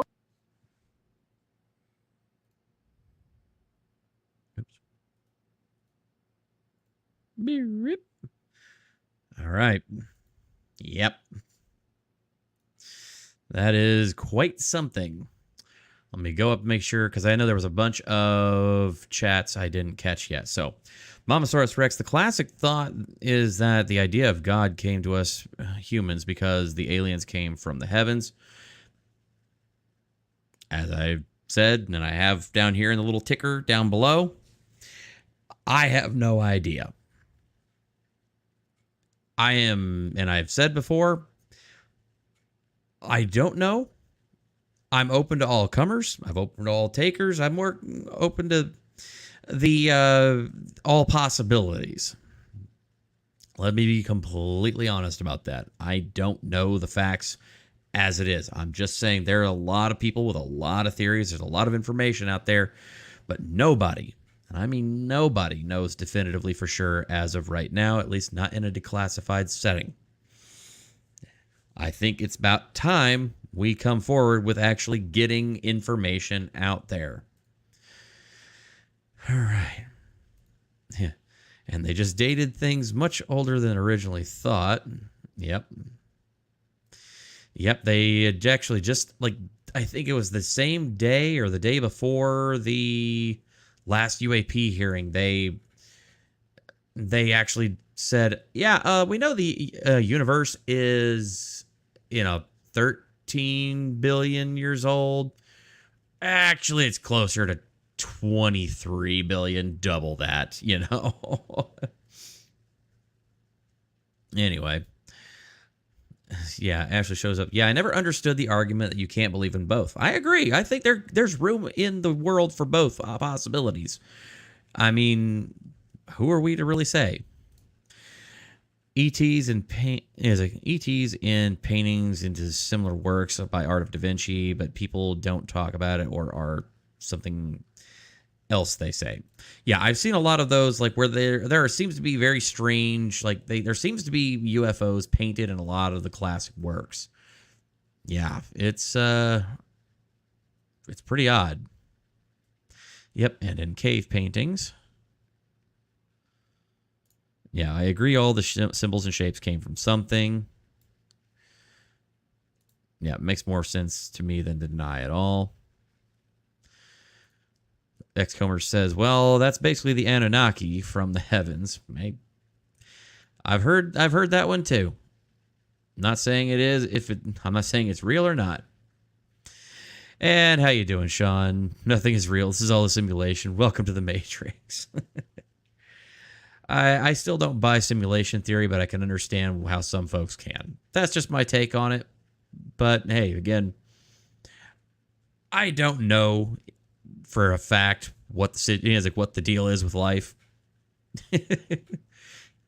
I don't know. But hey, best I could do is make an educated guess and go with my gut.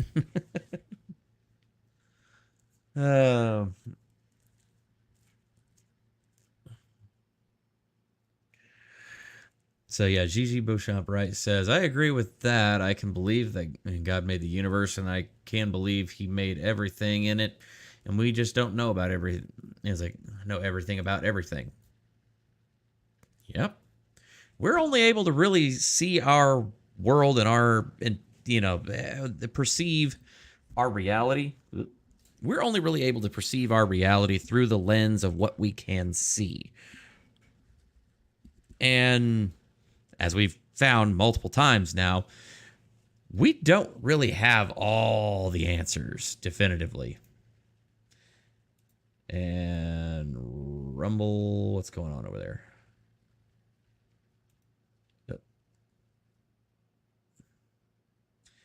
I think my chat over on Rumble stalled out. Let me pop that back out there.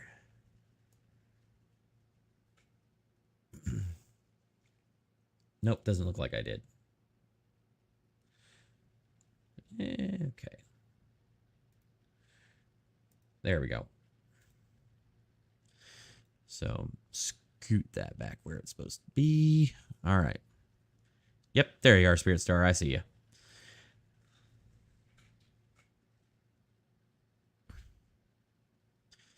All right. Chew Curious says, say the F word, Kaiser Pineapple. Fruit? I don't know.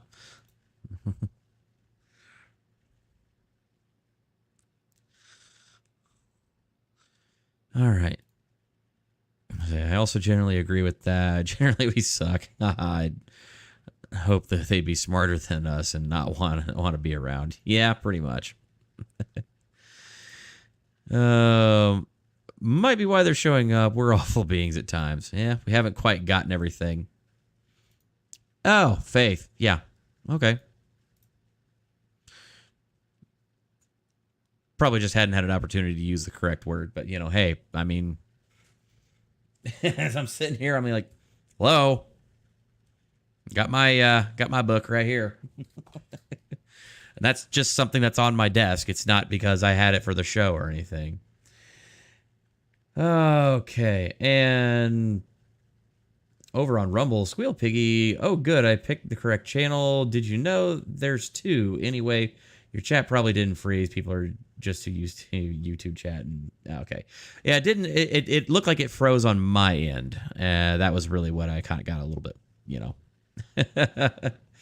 So yes, I know there's a second one. It is also mine. It's just for some reason, whenever I created my channel over on Rumble, it duplicated, and I can't seem to get rid of it.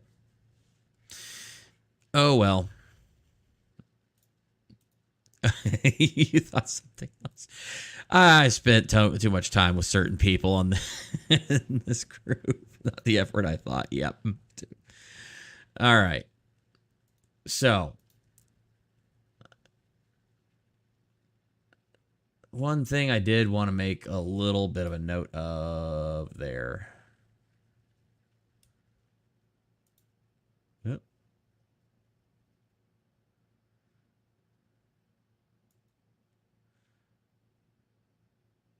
Yeah, okay. Was not expecting that. Anyway, so something that I do want to make note of here. So this is something that came to my attention. So I managed to get a copy of this. This is the Senate of the United States, 118th Congress, first session. Yeah, so this is the Unidentified Anomalous Phenomena Disclosure document. Now, the reason we're not going to go through this is because, one, I haven't had a chance to go through this because it is 64 pages long. It's a thick boy. So once I have a chance to go through all 64 pages and highlight anything of merit, I will definitely be happy to do a show and kind of go through that one. Feel kind of weird going through the legal looking documentation and stuff like that, you know, since I'm not like a you know, one of the law tubers or something like that. But yeah, so Schumer rounds introduces new legislation to declassify government records related to unidentified anomalous phenomena and UFOs modeled after JFK Assassination Records Collection Act as an amendment to NDAA. So this is actually where I got that document. If you want to get a copy of the of this yourself, this is where to get it. It's at Senate. I know it's a Senate Democrats website. I know, but it's where I could find the actual copy of what they're proposing for the NDAA. Take it for what it is. All right. And let's see.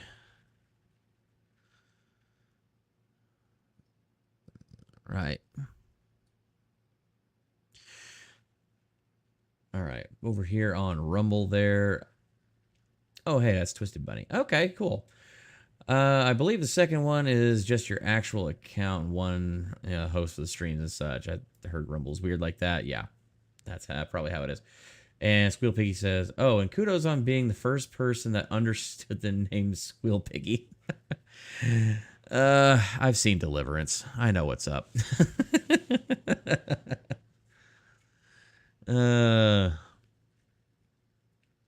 There we are. I say, Feline Domesticus will be making an appearance tonight. Let me check first. Who knows? Maybe. Let me go check on that front, Tweety.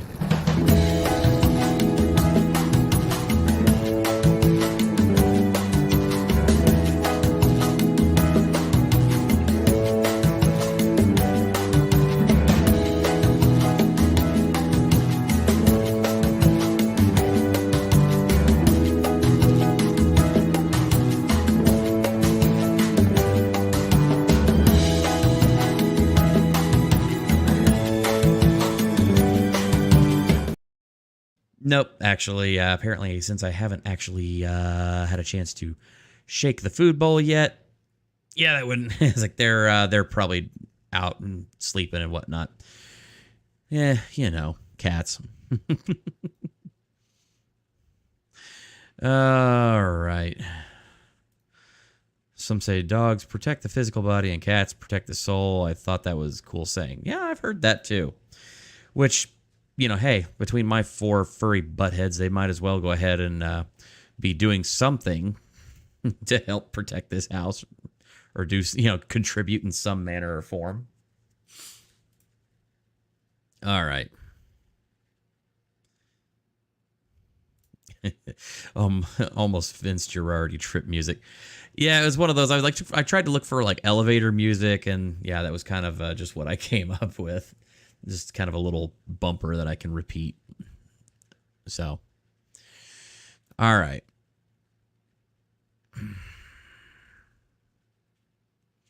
So, let's see. 4 furry buttheads, says Kaiser. Yep, that's my cats. All 4 of my furry little buttheads. Okay. So, remove that.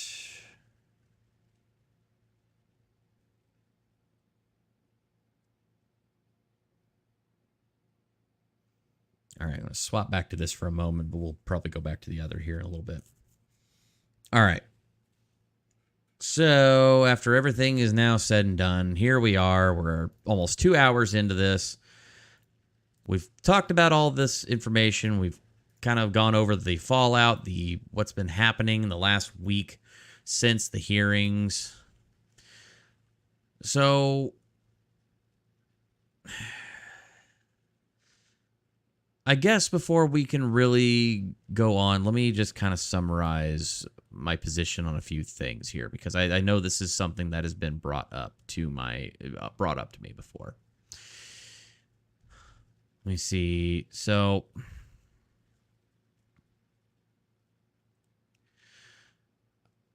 I'm gonna try and parse this out, because somebody close to me actually, you know, gave me a whole big download, like pretty well just like, you know, just very. Look, they're a skeptic, and I totally get it, and I'm not trying to convince them otherwise. I'm just trying to sit here and say, look, there's some weird shit going on. That's all I'm saying. There's weird shit going on, and I don't know what the hell is the deal. Like, what definitively is happening here. So, let me see here.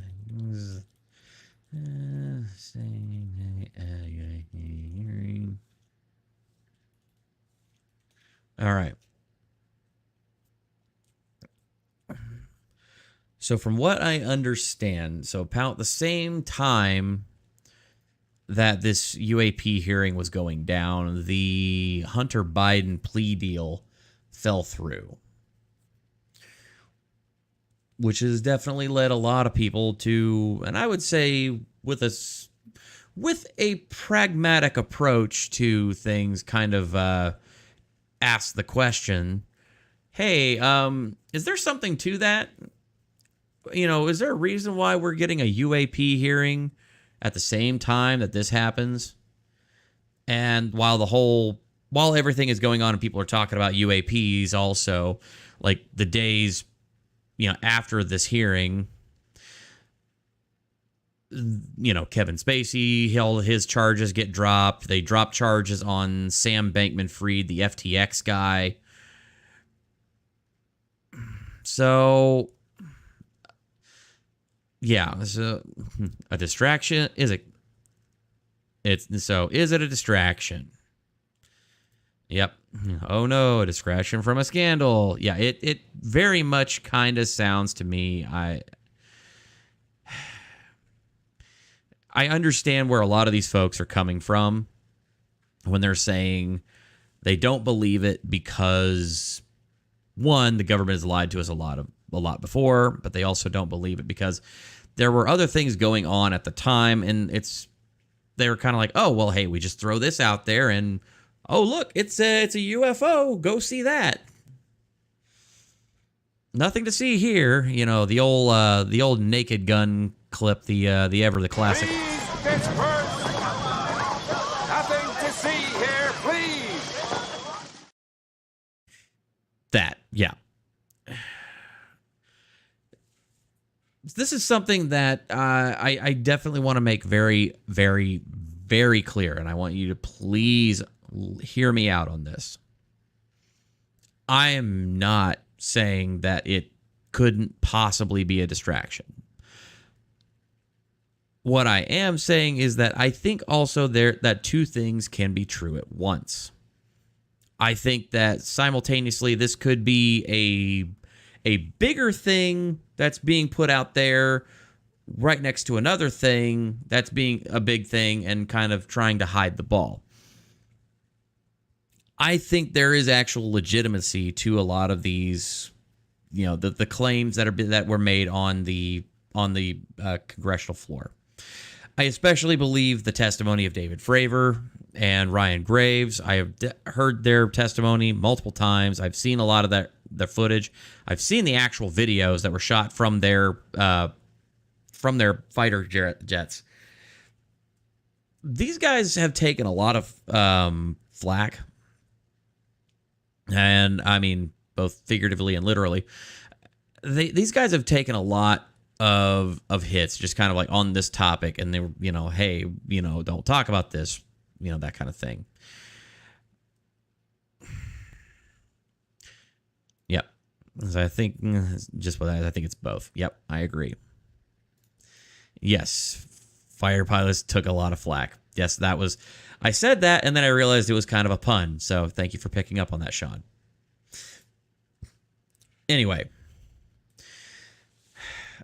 So again, I think that it could be, I think it's both. I think there is simultaneously a distraction, but Cyrus, I think there's also simultaneously things going on that actually are, I mean, it's like you dump all this major information out there. There's not a whole lot we can really do about the UAP thing other than just, chase down, and wait for Congress to get back to us with more information. Meanwhile, the Hunter Biden thing is kind of a big deal in the government right now. And then, of course, we have the FTX guy getting off of his charges, and then Kevin Spacey. There's a lot of issues there. There's a lot of questions. Like, hey, why are all these things happening? Like, not only like two of them happening the same day, but then the others like in the preceding days after this happens. And all of this is happening within a very short span of time. So, again, I think there's a degree of truth to both sides of this. So I agree to that. Let's see.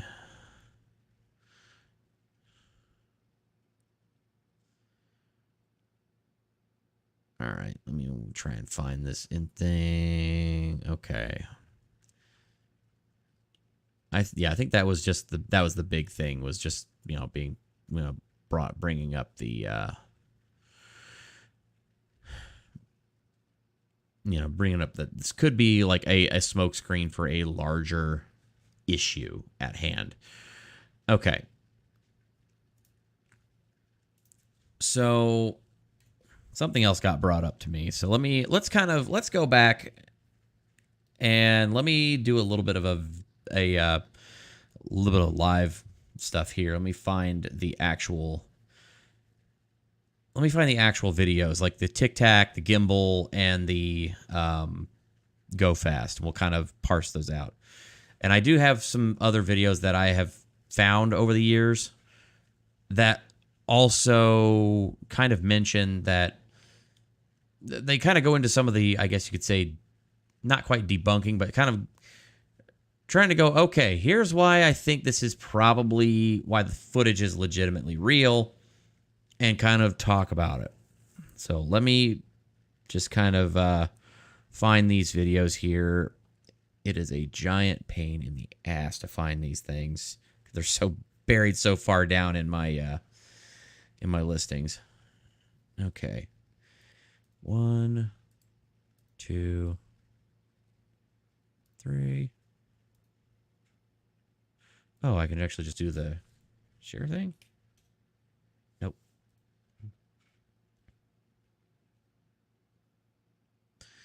All right. So hang on a second while I grab these here.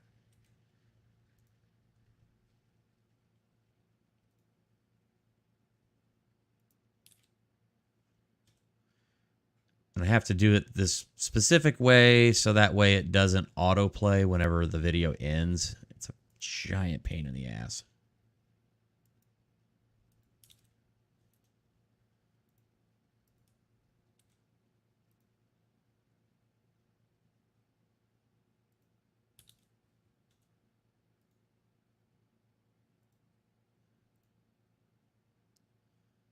Okay.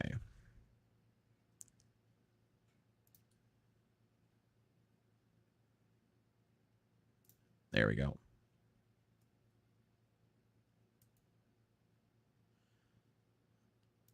There we go.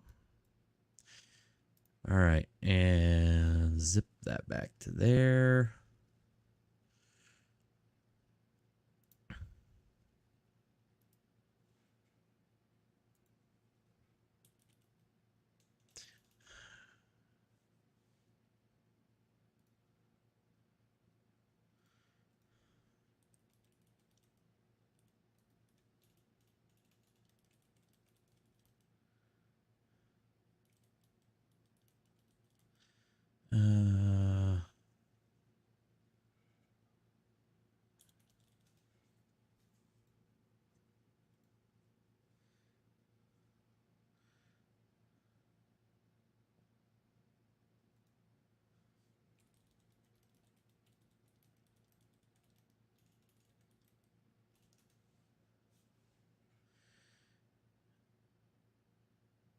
Trying to find, I wish I could find this really quick. I didn't have it.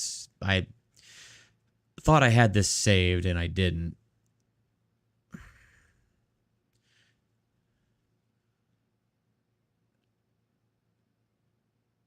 Okay.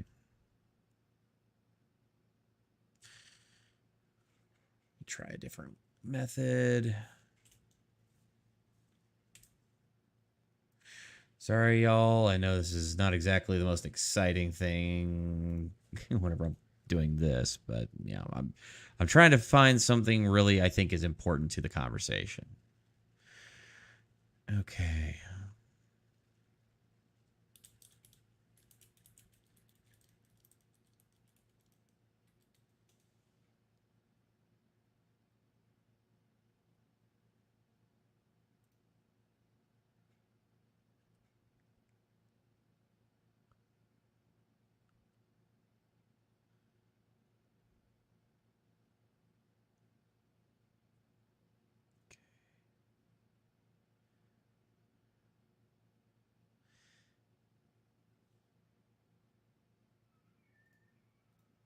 All right, I'll have to try and find it another time, but I'll kind of tell you what I've heard, and I'll see if I can find the actual the actual documentation, and I'll try and put a bibliography up on my Discord after this, so that way I can try and point y'all to where the information is. I apologize. I should have had that information ready and waiting ahead of time, and that's my fault. So I know that's going to reflect poorly on me as a, I call myself an investigative entertainer. Take that for what you will. So yeah, I apologize for that. I will try and put that all in there later. So anyway, so yeah, how dare you guys? Wow, you're fired. I thought I had it, and it's not there now. I'm like, oh gosh darn it. I'm really, really upset about that. Anyway, present. So we're going to start here with the with the Go Fast video. This was kind of one that a lot of folks have had probably the most trouble with, because, there's a lot of questions about it. People are saying, oh, well, it's just a bird. It's, it's this, it's that, and whatnot. I just want you to watch this, and I want you to kind of, let me kind of talk about it a little bit. So anyway, the audio might be a little loud, might be heavy on the treble, because I know this is like radio chatter. So I apologize to any of you who might be on headphones. You might just kind of have your finger already over the microphone adjustment. Just giving you a heads up. Okay, anyway. And we're going to hit play. I will answer questions after we play. So you see there's a target. He's trying to box this target with the camera. And he's having a hard time, keeping up with it. Moving ahead of it. Boom.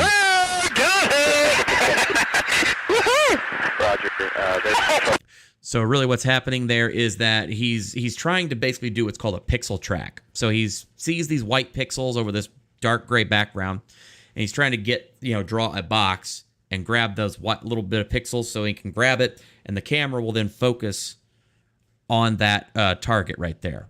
Now, this is from a FLIR pod. It has regular TV, has FLIR, everything on the underside of the aircraft. It has a 360 view ability of rotation. So the aircraft can be going about any direction, and it can the camera can keep track of this object. So, and then you see these little bars up here. This is the pitch of the wings of the aircraft. So you see it's in a slight bank. Now down here in the bottom, you're seeing this. This says 25,000. That means that it's at about 25,000 feet is where the aircraft is. And then, of course, it's saying slave right here. Slave, this means actually that he's putting all of the sensors, all of them, onto this one target. So right now we're just in a standard black and white TV mode. He will eventually switch back and forth between FLIR. We'll talk about that. So this is just black and white TV. Got the target. So now they are actually getting a passive track on this. They can actually do ranging on that a little bit. They can get a little bit of information from that. Very different than what we had happen with the Tic Tac, which we will watch in a bit. Roger. There's troubleshooting machines right here. Can you box moving targets? So he switched to FLIR, which is the forward-looking infrared, which is thermal. Oh my gosh, dude. Wow. He switched back and forth. So you can hear them. Oh, did it not work? All right, hang on. I got it. There it goes. All right. And so just so everyone knows, the information that I'm kind of showing you. So one, I'm a bit of an aviation buff. I love planes. I love flying. I don't fly myself. I don't have a license or anything to fly. Would love to have that happen, but I don't have that. But I'm definitely a major enthusiast. So, yeah, let me kind of go back here and hit a couple of these through the chat here. So yeah, Sean says too fast for a bird, maybe a plane, maybe something else. So as you can see from the video, and let me actually, let me get it back up here because I did go ahead and pull it back up. Okay. So what's interesting is that you notice from the go fast, it's traveling at a steady pace. It's not, it's a steady target. It doesn't appear to have any kind of wings. It doesn't have rotors. It doesn't appear, whenever they switch to thermal, it doesn't appear that this has any kind of exhaust plume. So this is some kind of non-reactive propulsion. Now, of course, some folks would say, well, maybe it's a bird. Well, if you're talking about a bird, the fastest, even the best, bird, like a bird of prey, some kind of like a raptor kind of bird, would only be able to maintain that in a dive, and even then you would see it going down. It wouldn't be one steady position over the water and just keep trucking like that. That's what's a little odd about it to me, and that's why I'm like, this is interesting. Now, let me play it a little bit further. We'll talk about the FLIR part of this. Target acquired. It's going to switch here in just a second because they're putting their passive track on. There. He just switched to thermal. Now you notice when he switched to thermal, you have the background of the water here. You have the dot here. Okay, they just turned black. Now, here's why this is extremely important. The video I was trying to look at, I was trying to find, there was an actual FLIR expert who is an expert on the particular type of camera pod and thermal imaging system that is on the F-18 that was used to take this video. So there is some information that is cut off. It's part of the declassification process, but essentially what it determines is that you can actually look at this and say that this water down here, the water temperature is about 65 degrees. The water temperature was 65 degrees Fahrenheit that day. This little dot right here is colder than the water. That means this dot that is hauling ass is colder than 65 degree Fahrenheit water. And this thing is, like I said, this thing is hauling ass. It's going fast. Now, I don't remember the exact estimation of it. It wasn't like anything like stupid fast, like any kind of like Mach or anything like that. But I do know that that is interesting because, again, you see no rotors, so no rotor wash. You see no exhaust plume, as you would see out of a regular, aircraft.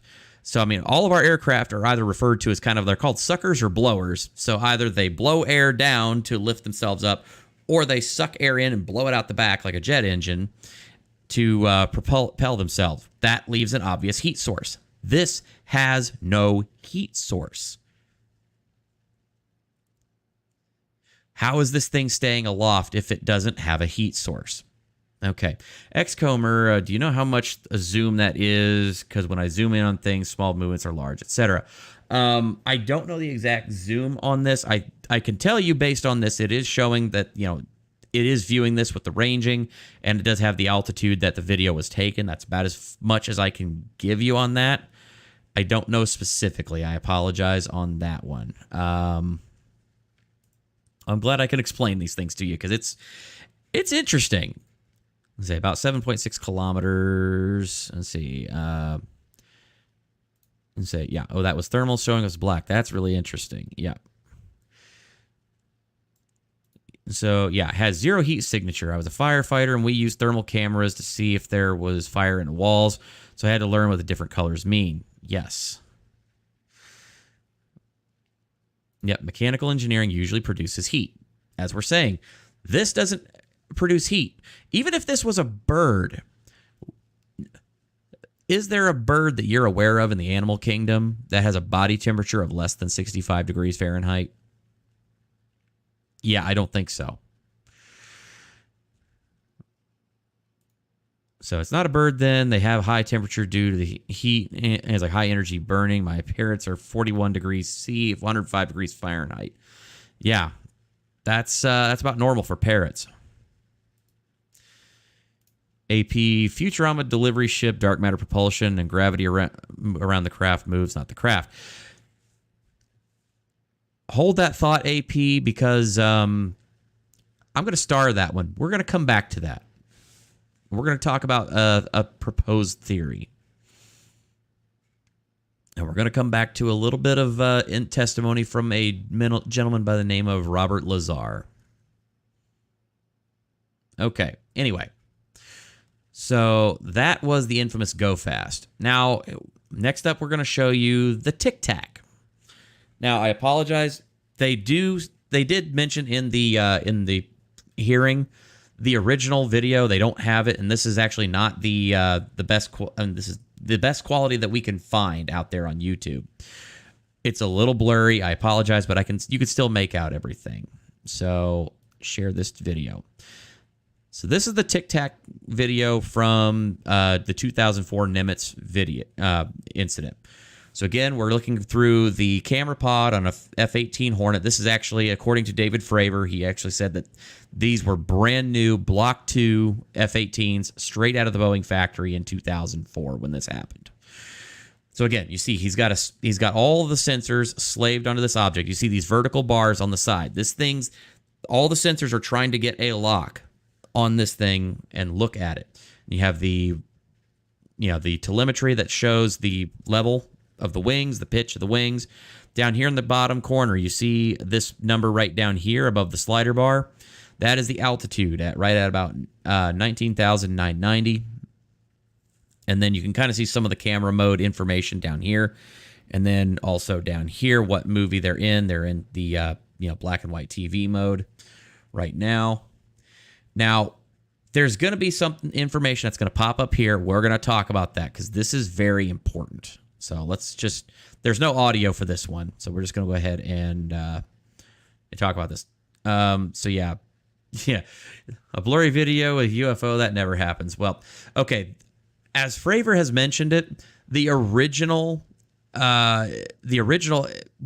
tape drive, the video that came off the tape drive of his F-18 at the time is still in the Pentagon. So there is a much higher resolution version out there. This is the best that we got. This is the version that Chris Mellon smuggled out of the Pentagon. Okay. So, she said, Ashley shows up. Maybe it's just where he paused it, but it looks like it's cold around the hot spot. So actually right now, this is in black and white TV mode. This is not actually right now, this is not FLIR. This is not infrared. This is actual TV. So you can see a white, this is supposed to be a tic-tac shaped object, about 40. Fravor described it as about 40 to 50 feet in length.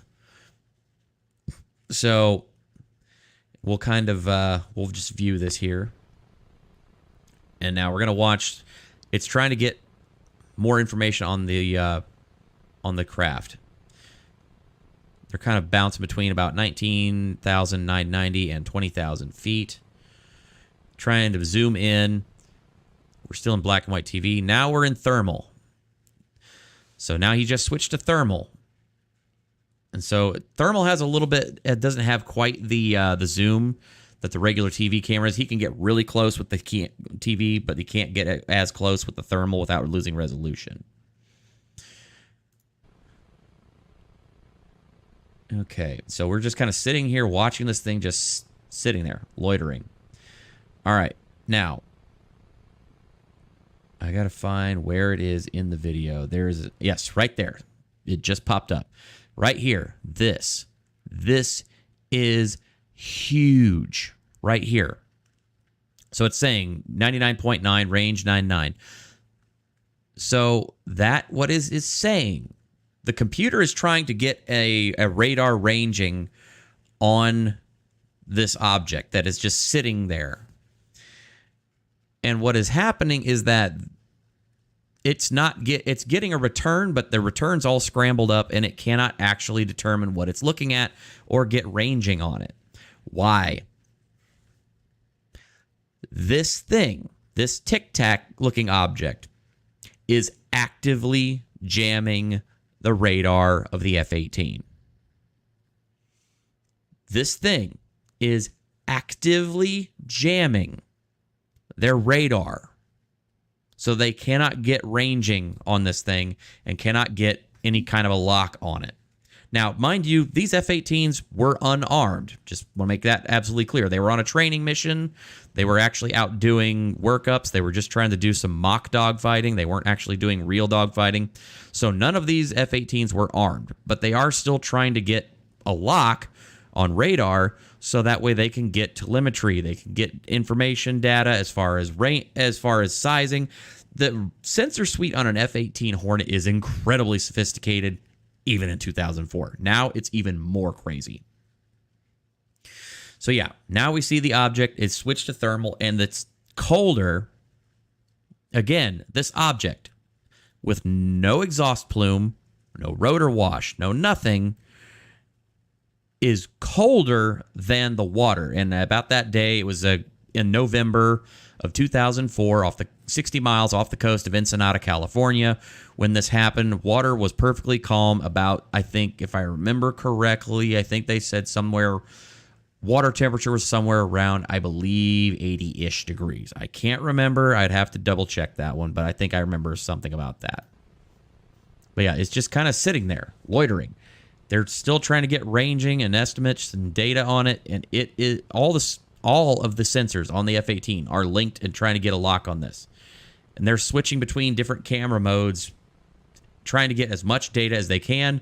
And what you're going to see is that they are having trouble acquiring it now. And then here in just a moment, you're just going to see this thing kind of lazily start to go whoop off to the corner of the screen. Watch very closely. It's quick, but it's also a little slow. You just see this thing just sitting there. And then it just goes zip, gone. All right.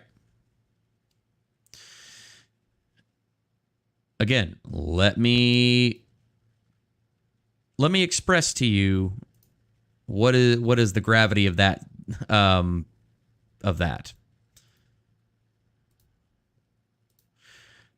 All right.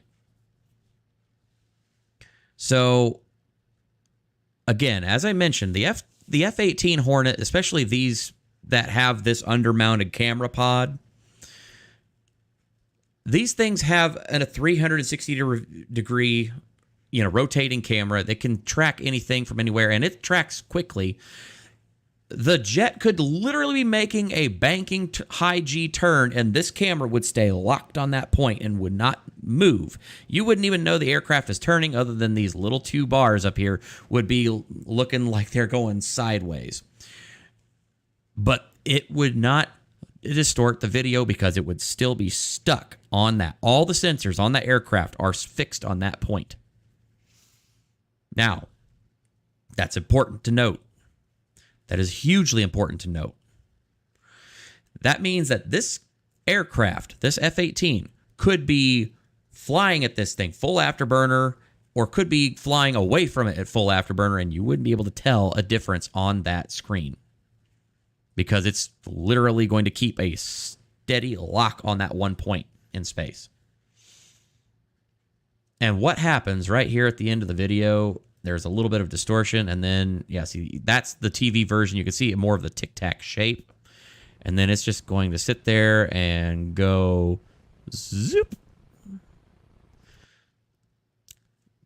David Fravor on the Joe Rogan podcast, he did an interview. The best way he explained it, and I highly recommend you go back and watch his interview with Joe Rogan, is that he said the fastest plane in the United States inventory, the SR-71 Blackbird has a top speed of about Mach 3.3. It's about 2,200 knots, which is, let's just say it's fucking fast. The SR-71, if it was flying at full throttle, full afterburner, Mach 3.3, and it accelerated from a dead stop and, accelerated ahead of him, guess what that means? He still would have been able to watch that Tic Tac disappear into the horizon for an additional 30 to 35 seconds. This thing, as he said it, it was there and then it was gone instantly.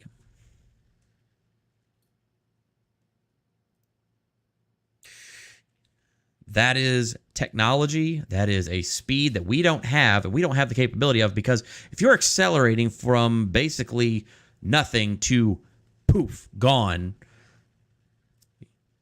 the G-forces alone would turn you into a smear on the back wall. I'm just going to say it. Let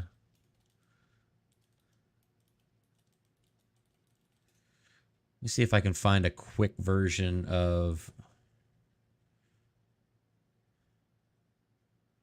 Okay. Here, let me go ahead and post this. We're going to actually listen to the words straight from David Fravor himself. This was his during the UAP hearing interview, and I can confirm it's the same thing that he said in the Joe Rogan interview, but I still recommend you go and watch that too. On this day, we were scheduled for a 2v2 air-to-air training with the USS Princeton as our control. When we launched off Nimitz, my wingman was joining up. We were told that the training was going to be suspended and we were going to proceed with real-world tasking. As we proceeded to the west, the air controller was counting down the range to an object that we were going to, and we were unaware of what we were going to see when we arrived. The controller told us that these objects had been observed for over 2 weeks, coming down from over 80,000 feet, rapidly descending to 20,000 feet, hanging out for hours, and then going straight back up. For those who don't realize, above 80,000 feet is Thanks space. for coming on, Alan. Have a great night, bud. We arrived at the location at approximately 20,000 feet, and the controller called merge plot, which means that our radar blip was now in the same resolution cell as the contact. As we looked around, we noticed that we saw some whitewater off our right side. It's important to note that the weather on this day was as close to perfect as you could ask for off the coast of San Diego. Clear skies, light winds, calm seas, no whitecaps from waves. So the whitewater stood out in a large blue ocean. All four of us, because we were in F-18Fs, so we had pilots and Wizzo in the back seat, looked down at small, saw a white tic-tac object with a longitudinal axis pointing north-south and moving very abruptly over the water like a ping pong ball. There were no rotors, no rotor wash, or any sign of visible control surfaces like wings. As we started clockwise towards the object, my Wizzo and I decided to go down and take a closer look with the other aircraft staying on high cover to observe both us and the tic-tac. We proceeded around the circle about 90 degrees from the start of our descent, and the object suddenly shifted its longitudinal axis, aligned it with my aircraft, and began to climb. We continued down another 270 degrees, nose low, where the tic-tac, or we consumed 270 degrees to where, and we went nose low to where the tic-tac would have been. Our altitude at this point was about 15,000 feet, and the tic-tac was about 12,000. As we pulled nose onto the object, within about a half mile of it, it rapidly accelerated in front of us and disappeared. Our wingman, roughly 8,000 feet above us, lost contact also. We immediately turned back to see where the whitewater was at, and it was gone also. So as we started to turn back towards the east, the controller came up and said, "Sir, you're not going to believe this, but that thing is at your cat point, roughly 60 miles away in less than a minute." You can calculate the speed. We returned to Nimitz. We were taking off our gear. We were talking to one of my crews that was getting ready to launch. We mentioned it to him, and they went out and luckily got the video that you see, that 90-second video. What you don't see. Now, I'm going to pause this really quick here. So, Commander Fravor and his wingman lifted off the Nimitz. They had a predetermined cap point, place that they were supposed to go to do their training exercise. The Princeton called them up and said, "Hey, we've got a situation here. I need you to go somewhere else." 60 miles in the other direction. They flew there. They found the Tic Tac. It flew off, and it somehow, this craft appeared at the place that they had already had a predetermined place where they were supposed to show up for an air-to-air like training dogfight, basically, with I think they said it was the U.S. Marine Corps, the Red Devils, and their squadron. So how did this craft, whatever it was, this thing, not only fly away that fast, but then fly to a point on the ocean that just also so happened to coincide, coincidentally, was his cap point that they were originally supposed to go to. Now, when they say 60 miles in a minute, it's not 60 miles a minute. It's this thing disappeared and then reappeared 60 miles away, and then it only just took time for the radar to catch up and find it again. It was here and then went boop over here, and then they picked it up again on the next radar sweep. That's how fast it went. It's almost instantaneous that this thing was over here and then suddenly, boop, it was over there. And again, the question remains, how did this thing know where to be at his cap point? How? That was only information that was actually known by the people on board the battle group for the Nimitz, the Princeton, those ships in that battle group. That is scary. Is the radar tape that was never released, and we don't know where it's at, of the active jamming that the object put on an APG-73 radar, and I can get into modes later if you're interested. What is shocking to us is that the incident was never investigated. None of my crew were ever questioned. Tapes were never taken, and after a couple days, it turned into a great story with friends. It wasn't until 2009 until Jay Stratton had contacted me to investigate. Unbeknownst to all, he was part of the ATIP program in the Pentagon led by Lou Elizondo. And there was an unofficial official report that came out that's now on the internet. Years later, I was contacted by the other pilot, Alex Dietrich, and asked if I'd been contacted, and I said no, but I'm willing to talk. I was contacted by Mr. Elizondo, and we talked for a short period of time, and he said we'd be in contact. A few weeks after that, I was made aware that Lou had left the Pentagon in protest and joined forces with Tom DeLonge, Chris Mellon, Steve Justice, and others to form Two Stars Academy, an organization that pressed the issue with leading industry experts and U.S. government officials. They worked with Leslie Keane, who is present today, Ralph Blumenthal, and Helene Cooper to publish the articles in the New York Times 2017 New York Times. And it removed the stigma on the topic of UFOs, which is why we're here today. Those articles open the door for the government and public that cannot be closed. It has led to an interest from our elected officials who are not focused on little green men, but figuring out where these craft are, where they're from, the technology they possess, how do they operate. It also led to the Whistleblower Protection Act and the NDAA. There are multiple witnesses coming forward to say that have firsthand knowledge, and Mr. Grush just covered that. What concerns me is that there's no oversight from our elected officials on anything associated with our government processing or working on craft. Believe it, not from this world. This issue is not a full public disclosure that can undermine national security, but it is about ensuring that our system of checks and balances works across all work done in the government using taxpayer funds.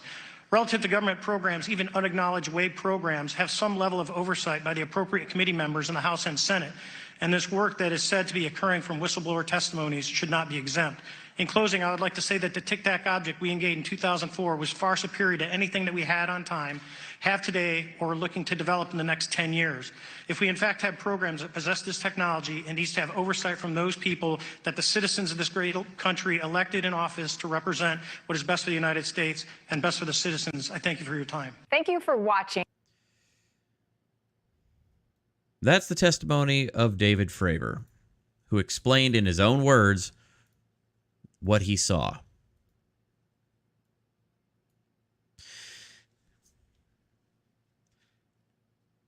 Folks, we're not done yet. I saved the best for last. I saved for last a video that still to this day boggles my mind. And how we have not seen or know about this, it's Wild. 1 second here. But wait, there's more. Am I going to have dreams about this? I think I think any sane person would probably have dreams about this going, holy crap, are we really alone or not? I don't know. Kaiser believes we're not alone. Unofficially, I'm just saying, but I'm just being honest with you. I think there's something going on here. Are we alone? I don't think so. But at the same time, this is weird AF. I want to get down to this. I want to see the science. I want to see the material evidence. I want to see the actual information. I want you all to see what I know, see what I see. Look at what the information that I've looked at for years. And I want you all to go out, do your own research, and make up your own minds on what you think this is and what it is or what you believe. I'm not here to tell you, how to think. That's not what I'm here to do. In fact, I despise people that try to tell you what to think and how to think. That's not my place. I just want to say, look, here's some stuff that's going on. You might go make sure that you do some research so that you know about this. Because the more people that know, the better our odds are of, whenever this disclosure finally happens, of not just devolving into mass panic. Just saying. All right. Let me find this here.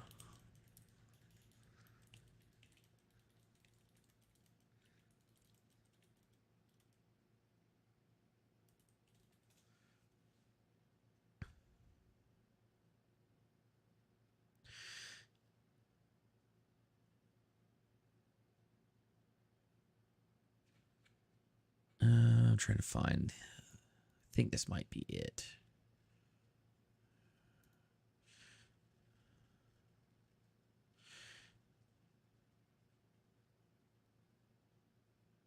Let me see if I can find where it is in the actual Joe Rogan interview. I think I can find it really quick.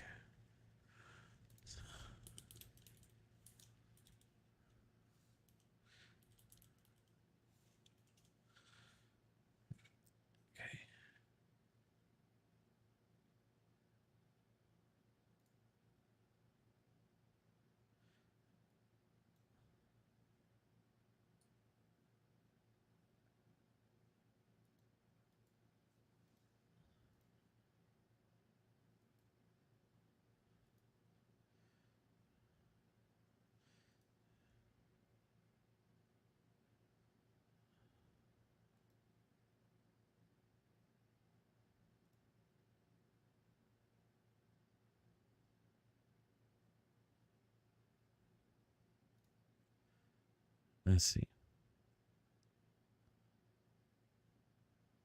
Sorry, I'm trying to find this part here.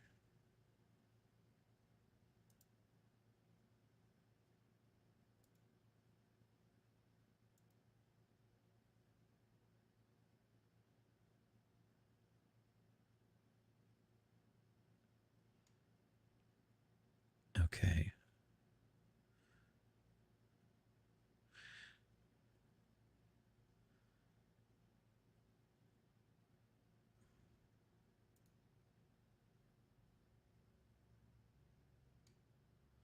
Sorry, I know this is absolutely riveting of me to, go over like this, but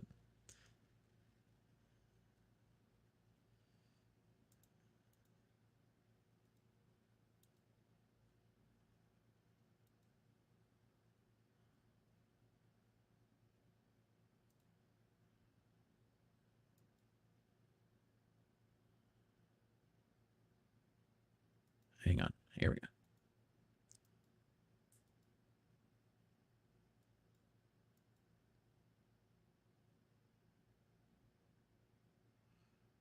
Okay, I think I might have found it. Hang on.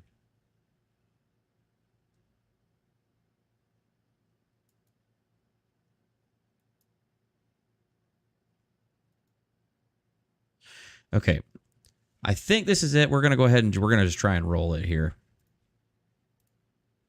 And hopefully this doesn't get yeeted, but again, we're gonna try not to get yeeted, but okay. Is there any indication that there was an area that they would use to control it, to pilot? Was there a pilot seat? There were 3 seats. They sat around, the reactor was in the dead center of it, and then equidistant around there were 3 seats. That's all. There was a large, they're not consoles, they're large rectangular objects, also spaced equidistant around the center. There's nothing on them. There's no buttons. There's no lights. There's no controls. And they look the same color, the same Everything thing? is the same it's color. Just a different shape. Right. And directly underneath them, there's 3 levels in the craft. The main level is what we're talking about. So just so everybody knows, Bob Lazar is describing the interior of the craft that he allegedly worked on at Area S4, which is a sub-compound of Area 51, which is 15 miles off Area 51 proper. It's built into the side of a mountain. This is area what's called S4 or Site 4. This is from Bob Lazar claiming since 1989 that he worked on UFOs, and he actually worked as a part of a reverse engineering program for the United States government before he was basically he came forward because he thought he was going to be killed. Turns out the story was a little bit more interesting. If you haven't watched this full interview, you really need to watch this. About directly under that, those are the gravity amplifiers, the big rectangular objects. Underneath Gravity amplifiers. Them are the gravity emitters that look like, for lack of a better word, a trash can hanging on a pipe. 3 of those. And then the top layer, this is just my personal belief, I think that has to do with a navigation or their version of a computer with some planar panels, sensor panels around the craft that we would call portholes, but they're not portholes. They're just black areas. And I think that just determines its position in space. But I physically was in the center section, and I stuck my torso in the bottom section and hung upside down so I could see how the gravity amplifiers were positioned. Okay, so AP mentions future. I saved this for a reason. Futurama delivery ship, dark matter propulsion. The gravity around the craft moves, not the craft. According to Bob Lazar, now this is not dark matter, but according to Bob Lazar, this craft functioned on an element known as, at the time, element 115. It has since been discovered in actual science and given a place on the periodic table, which is now known as moscovium. We have never been able to create more than a few molecules of an unstable version of this element. But apparently, according to Lazar, in these craft, there is a stable amount of this element 115 that actually now functions and is stable. And in its stable element, it can actually, when introduced to an electrical charge, it creates a field of gravity. And not just gravity, it can also create anti-gravity. So what they're saying is that this allows them to project a field, a bubble of gravity, or really just a bubble of anti-gravity around the craft. And so they move the space around the craft. They don't move the craft itself. The craft looks like it moves. It doesn't move. The craft is stationary. The craft's internal engine, the actual drive system, moves the space around the craft. And that's how this thing can move so damn fast without killing its occupants, because inside you're basically stationary, but you're moving all of space around the outside of your craft. But again, because this is gravity we're talking about, the laws of physics go right out the window. And now you can control gravity, you can control time, you can flip between dimensions, you can go in and out of any kind of medium, transmedium. So you can go from space to air to water without ever stopping. Everything that we have seen from these things since day one. This is pretty wild stuff. What is the roughly the size of this thing? It's I don't remember from being there, but after all this stuff was over, I had John Andrews, a guy from the Testers Model Corporation, and we sat down and tried to figure out from what I saw and known sizes of things, and we came up with 52 feet in diameter. And So I it's think that's fairly small. Yeah, so I think that's a reasonable guess. Now, you said there's 9 of them, and you got a brief glimpse at the other ones. How are they different? Just so you know, I have this model kit, which this model kit is a replica of Bob Lazar's UFO that he supposedly worked on. And yes, it also includes the interior, the way that he says it was described. So you see the 3 equidistant chairs. There's a gravity wave guide through the center of the craft. And then actually, yeah, there's the cockpit there. And then, of course, where is it? Gotta find it. Okay. Yeah, right here. It mentions the 3 gravity amplifiers, the way that they appear inside the bottom of the ship. This is the craft that Bob claims to have worked on.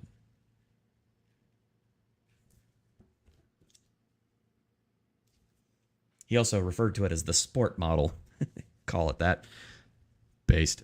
Oh, they looked completely different. One looked like I called a Jello mold, and it looked like a classic Jello mold with the rippled sides to it. One was a very flat disc, like like a straw hat or something like that. That was sitting up on its edge, and the thin part of it looked like a projectile had been fired through the edge of it.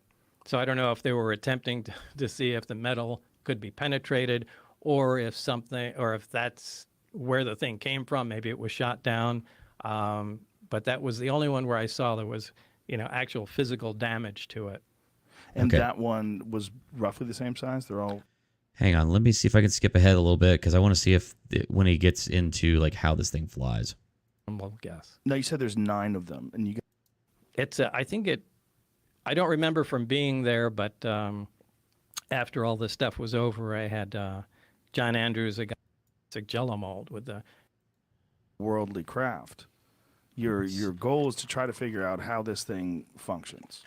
Your goal is to try to figure out how this reactor... but you would imagine they would give you more time than just one day to check that out. Oh, it wasn't one day. Right. Yeah, I mean, Barry was there. I think Barry was sleeping there.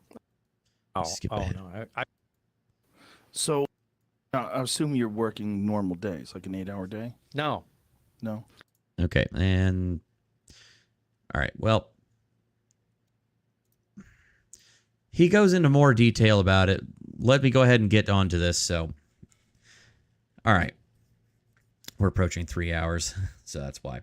All right, so... I promised you guys, but wait, there's more. This Bob Lazar bit was a preface for one more video from our good old U.S. Air Force.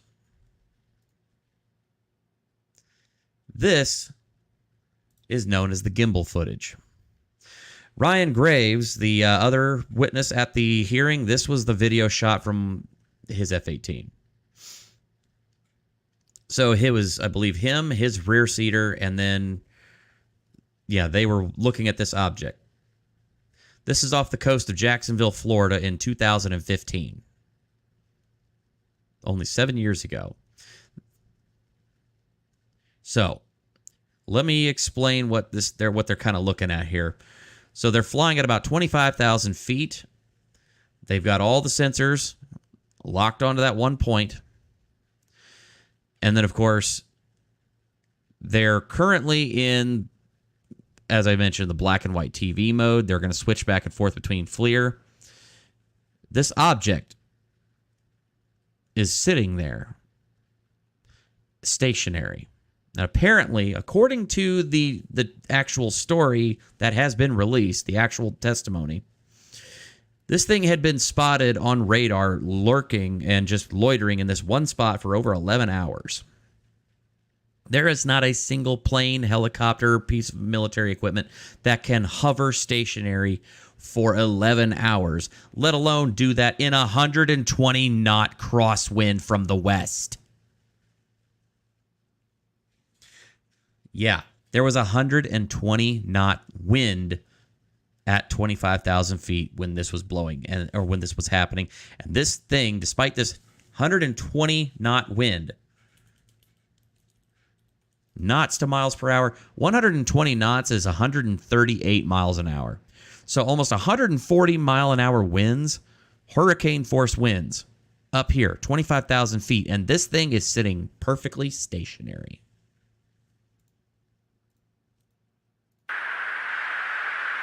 Dude, there's a on, bro. They're saying it's a drone. There's a whole fleet of them. Look on the ASA. That's important. Now, we don't have the radar tape, but according to them, they're saying, look, there's a whole fleet of them on the ASA, which is the Aircraft Situational Awareness page, ASA. So they can see radar contacts. There's a whole fleet of these things above them, but they can't see them.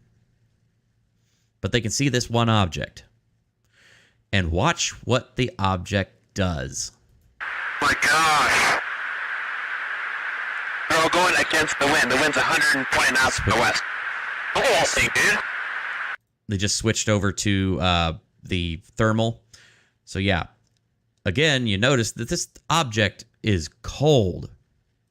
But here's what's really interesting about it is that there's this aura around the craft. It's not any kind of an exhaust plume, but there's some kind of almost aura or glow around the outside of the craft that is not visible in the visual spectrum, but it is being picked up on by IR. That's odd. Watch what it does. Watch what it's doing. There it goes. That's not our LNS though, is it? It's not. That is an LNS, dude. Well, if there's look at that thing. It's rotating. It's rotating. This thing was sitting there stationary like this and then rotated 90 degrees on its axis. A part of the reason that I explained to you, you need to go back and watch that Bob Lazar interview, is because at one point he talks about how the craft flies. These do not fly, the classic, flat disc frisbee sort of method of travel that you might think. These craft rotate sideways. They aim their gravity amplifiers at their intended destination target, and then they fly belly first.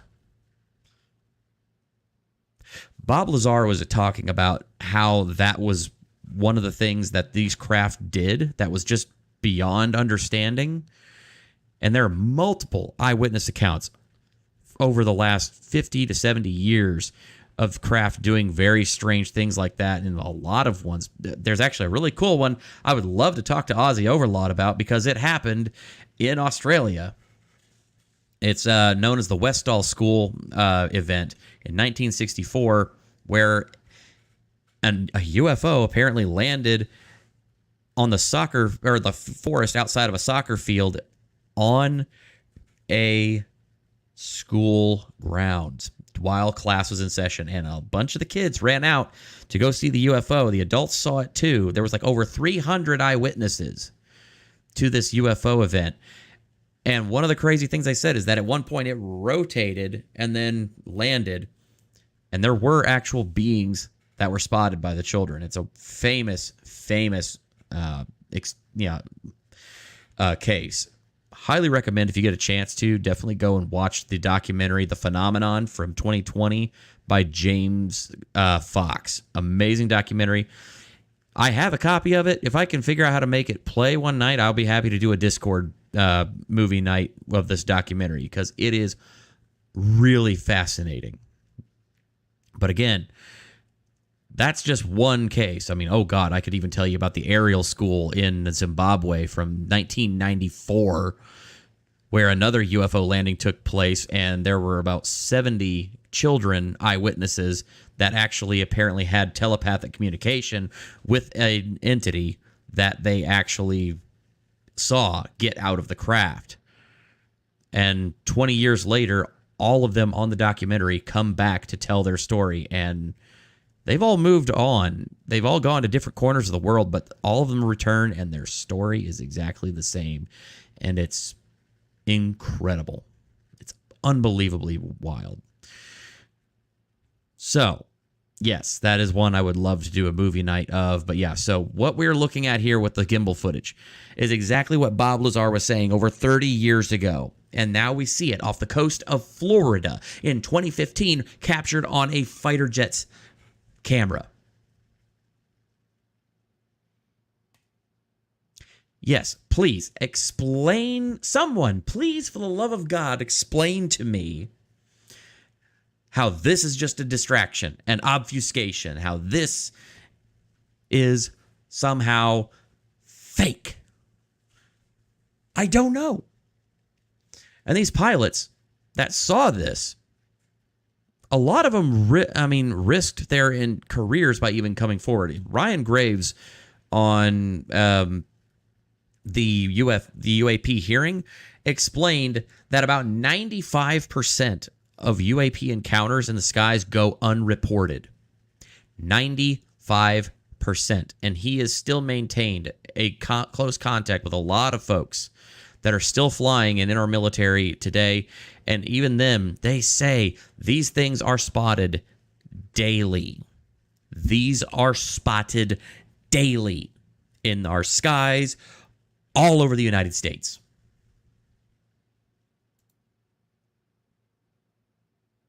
These are credible people. These are people that we have entrusted. These are fighter pilots. These are military people that even despite having gone on, they still, these things are coming forward. People are seeing these.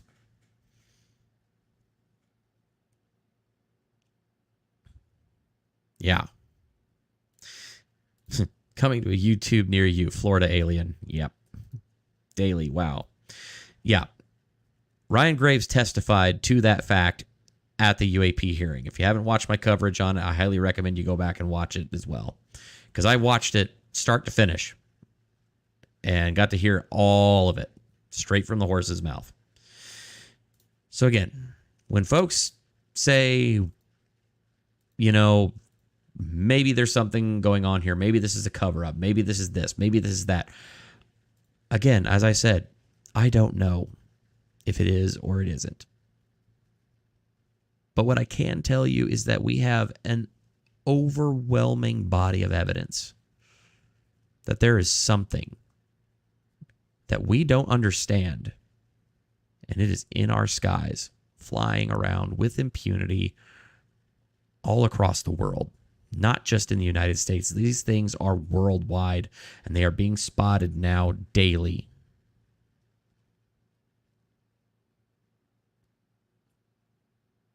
We have fighter pilots seeing these things daily off the coast of our, East Coast. Mysteriously, whenever we had those 4 Chinese spy balloons, mysteriously, 2 of them that were supposedly easy to recover mysteriously weren't recovered. Recovery efforts were called off. I actually covered that on my first ever episode of Edge Reality, and I covered how weird that was. Not only were 2 of them not recovered, but those happened to be the 2 that they didn't know definitively were balloons or not, and happened to also be the only 2 that they didn't release footage of the shoot down.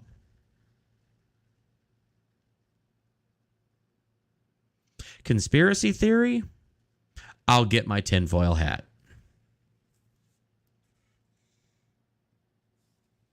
Yeah.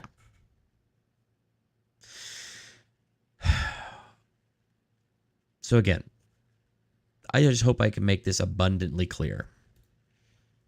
I am not sitting here shouting, the aliens are here. What I am saying is there's some weird shit going on. And it's about goddamn time that the United States and the world came clean about what this is.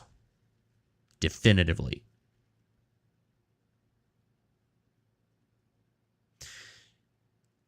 I will follow the truth. I will follow the science. I will follow the information, and I will bring you what I can actually find that actually holds credibility, what I can cross-reference, what I can grab from anywhere that actually seems to have some level of legitimacy. I'm not going to sit here and try and blow smoke up your ears about this whole Galactic Federation of Light BS or any kind of, the different classifications and types of aliens or reptiles or whatnot. I'm not going to do that. I'm asking the question, what can we see? What evidence can we bring forward that actually has a shred of credibility to it? That's what I do. Because I think we get easily too bogged down in the whole he said, she said, and a lot of the is this real, is this not real, whatnot. We kind of lose sight of the goal, I think. And I think there are a lot of hucksters and there are a lot of people out there who believe this stuff. And I think whether they believe it honestly or not, I do think that there are a lot of people out there who, for lack of a better term, I guess I could say they cause a problem in the community because you cannot tell or verify if they are actually legitimate about what they're saying or not. There are some actual crazy people out there. I get it. There's a lot of questions about this topic. Yeah. But it's a hell of a topic. And I think it's finally time. After 70 years, I think it's time we had the truth. Folks, that is going to do it for me tonight. Thank you all so much for coming out. Thank you so much for watching. We are right at 3 hours on this show. And I appreciate you all so much for coming out to watch this with me. Hit a couple of quick chats here before we get to the bottom and say it's a conspiracy theory until the truth comes out. I wholeheartedly agree. And say, not sure we are supposed to have a non-earthly enemy. It makes it complicated. I agree. There's a lot of people who have even said that the whole alien idea is kind of just a way to try and push us toward a one-world government. That's actually got some merit to it. But at the same time, again, it's like, what do you do with that information? Like, if ET does show up, what do we do in that case? Do we all jump around the campfire and sing Kumbaya, or do we actually just all create a joint strike against this thing if it turns out to be hostile? Then again, there are also people out there. I saw an interesting article. Somebody was making an observation. They were saying that, again, it got a little woo-woo, but it did bring up an interesting point. If these creatures, if these aliens, if these entities, whatever they are technologically more advanced than us, some of these could be millions of years more advanced than us. At that point, the technology wouldn't even appear to be technology. It would look like magic to us. Well, if that's the case, and these things are millions of years ahead of us developmentally, technologically, then we need to think about this from a perspective of it really doesn't matter if we could try and fight these things or not, because we are ants to them. Why do they let us exist? Maybe we were here. Maybe it's a cosmic version of the Prime Directive. They're trying not to interfere with us. I don't know. I'm just calling it. All right. I've definitely got to join the replay party for this one. Just too much information for my pea brain to take in one setting. Thanks, GG. Appreciate you. Sean, the voice in my head is triggered about you calling it crazy, by the way. Trust me, it sounds fucking nutballs. This whole topic sounds nutballs. I'm just being honest. Yikes. Volstorm is, more like a distraction. Again, like I said, since the minute one of this podcast, I've said, very well could be. I don't know the truth any more than anyone else does. I'm making an inference. I have my own beliefs. I'm not asking anybody to necessarily join my side. What I am asking folks to do is look at the evidence, go do your own research, and make up your own mind. That's it. Personally, I'm going to see how far I can get to kissing my ass goodbye if they turn out to be hostile anyway. Oh, yeah, if they do turn out to be hostile, then, we are effed. Let's see, Miss K. Griff, I can't even agree with my husband on how to fold shirts. No way the world is agreeing. Yep. Maybe we're the local alien McDonald's protein farm. That's a terrifying prospect. Silent Green is people. Oh my goodness. All right. So caught up on the chat. Definitely got all that information out there. So again, folks, I cannot tell you how much I appreciate every single one of you out there, especially for those of you who stuck with this show from beginning to end. I sincerely thank you so much for hanging out with me tonight. This has been a great show. I've really had a good time. I've enjoyed it a lot. Hope you all learned a lot. I hope you got some information, and I hope that I provided some, if nothing else, some entertainment for your evening.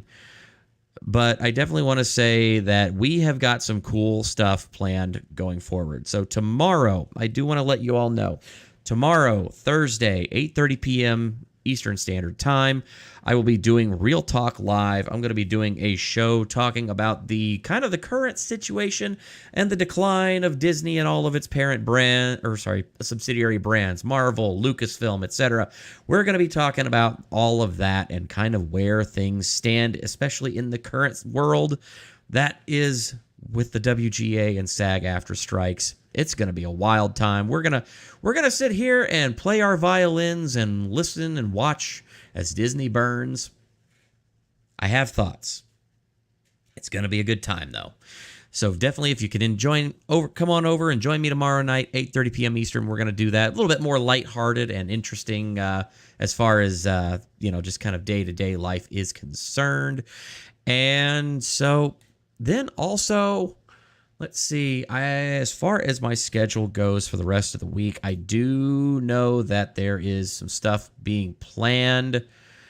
I have to kind of verify a few things. I think there is an upcoming show. Oh, where is it? I believe I will be doing a forthcoming show with Shizzy Wiznut on Friday a little bit there. We're going to be doing a really cool little show. I will be at least on there for a brief amount of time. I don't know how long I'm going to be there, but I know that he's definitely reached out to me about it. I don't know if I'm really supposed to be there the whole time. We're going to be doing that. So yeah, and then Gigi mentions, are you going to be joining Valhalla? Wait, Saturday night. Actually, I don't know, because Saturday night, I do know that, so Saturday is, we're having a little get together with my family on Saturday, and I know that I will probably be home in time. I think it doesn't start until, I think this, live stream that you're talking about doesn't start until like 9 p.m. I want to say. I know it's over on MLS. Let me go take a look there. Lego, Law, Life, and Libations.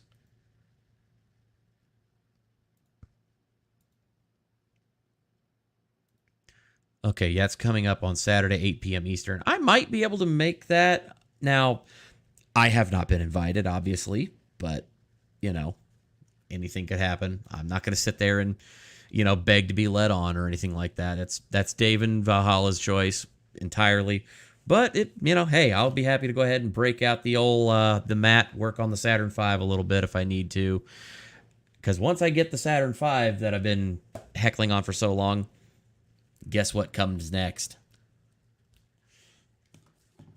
That's kind of a thing. And then I will, at least, if nothing else, I will definitely be in the chat on Saturday night for that one if I can make it. I don't know when I'm going to be home. I've got a big event on Isaac with the family on Saturday because we're going to be celebrating.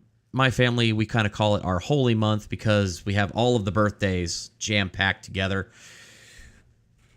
Some of you may have... So I haven't really had a chance to go talk about this yet. So next Wednesday is my birthday. Yep, number 37. Next Wednesday. So I'm kind of in preliminary talks to do...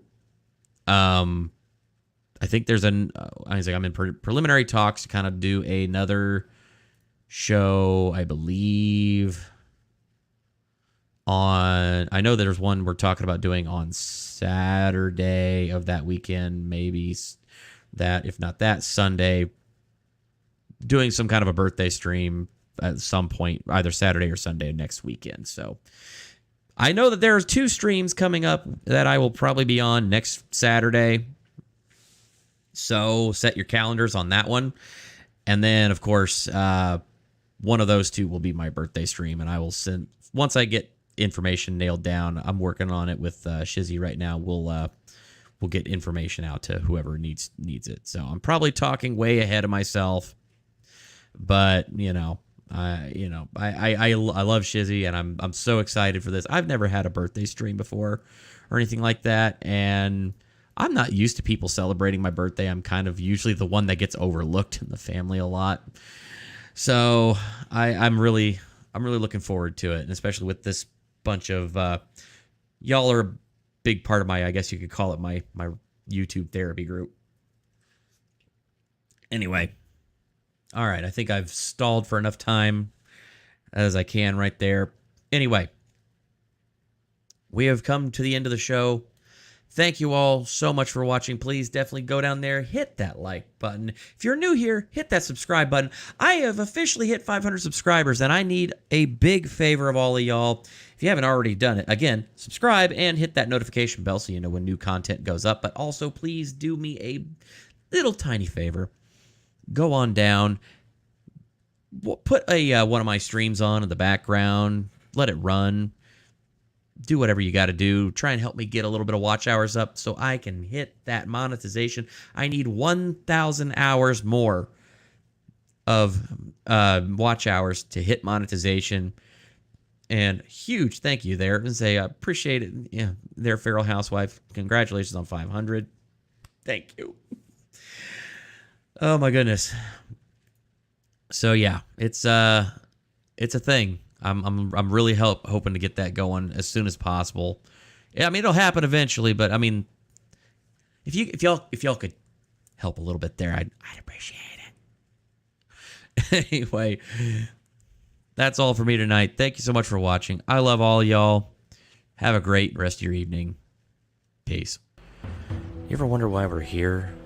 You ever notice that the information that we're being fed doesn't always add up to the truth?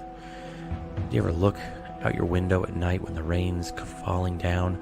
You ever look down the street and wonder what is going on around you? Do you ever look out at night and ask yourself, is this all that I am? Where am I? What am I? Is this all there is? Is this real life? As technology continues to bring us closer together, it also tears us further apart. We watch the skies and look at the planet around us and its natural beauty as it continues to march forward on and on and on, unending, unceasing, unwavering. And yet our world, everything that we've built crumbles around us. We wonder, is this it? Is there more?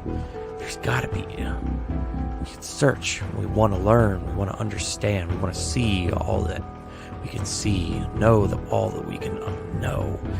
We want to look out there. We want to peek behind the veil. We want to ask the questions that nobody will answer. We want to light those fires, the sparks that ignite a curiosity in us. And we ask ourselves, what is out beyond all of that? Beyond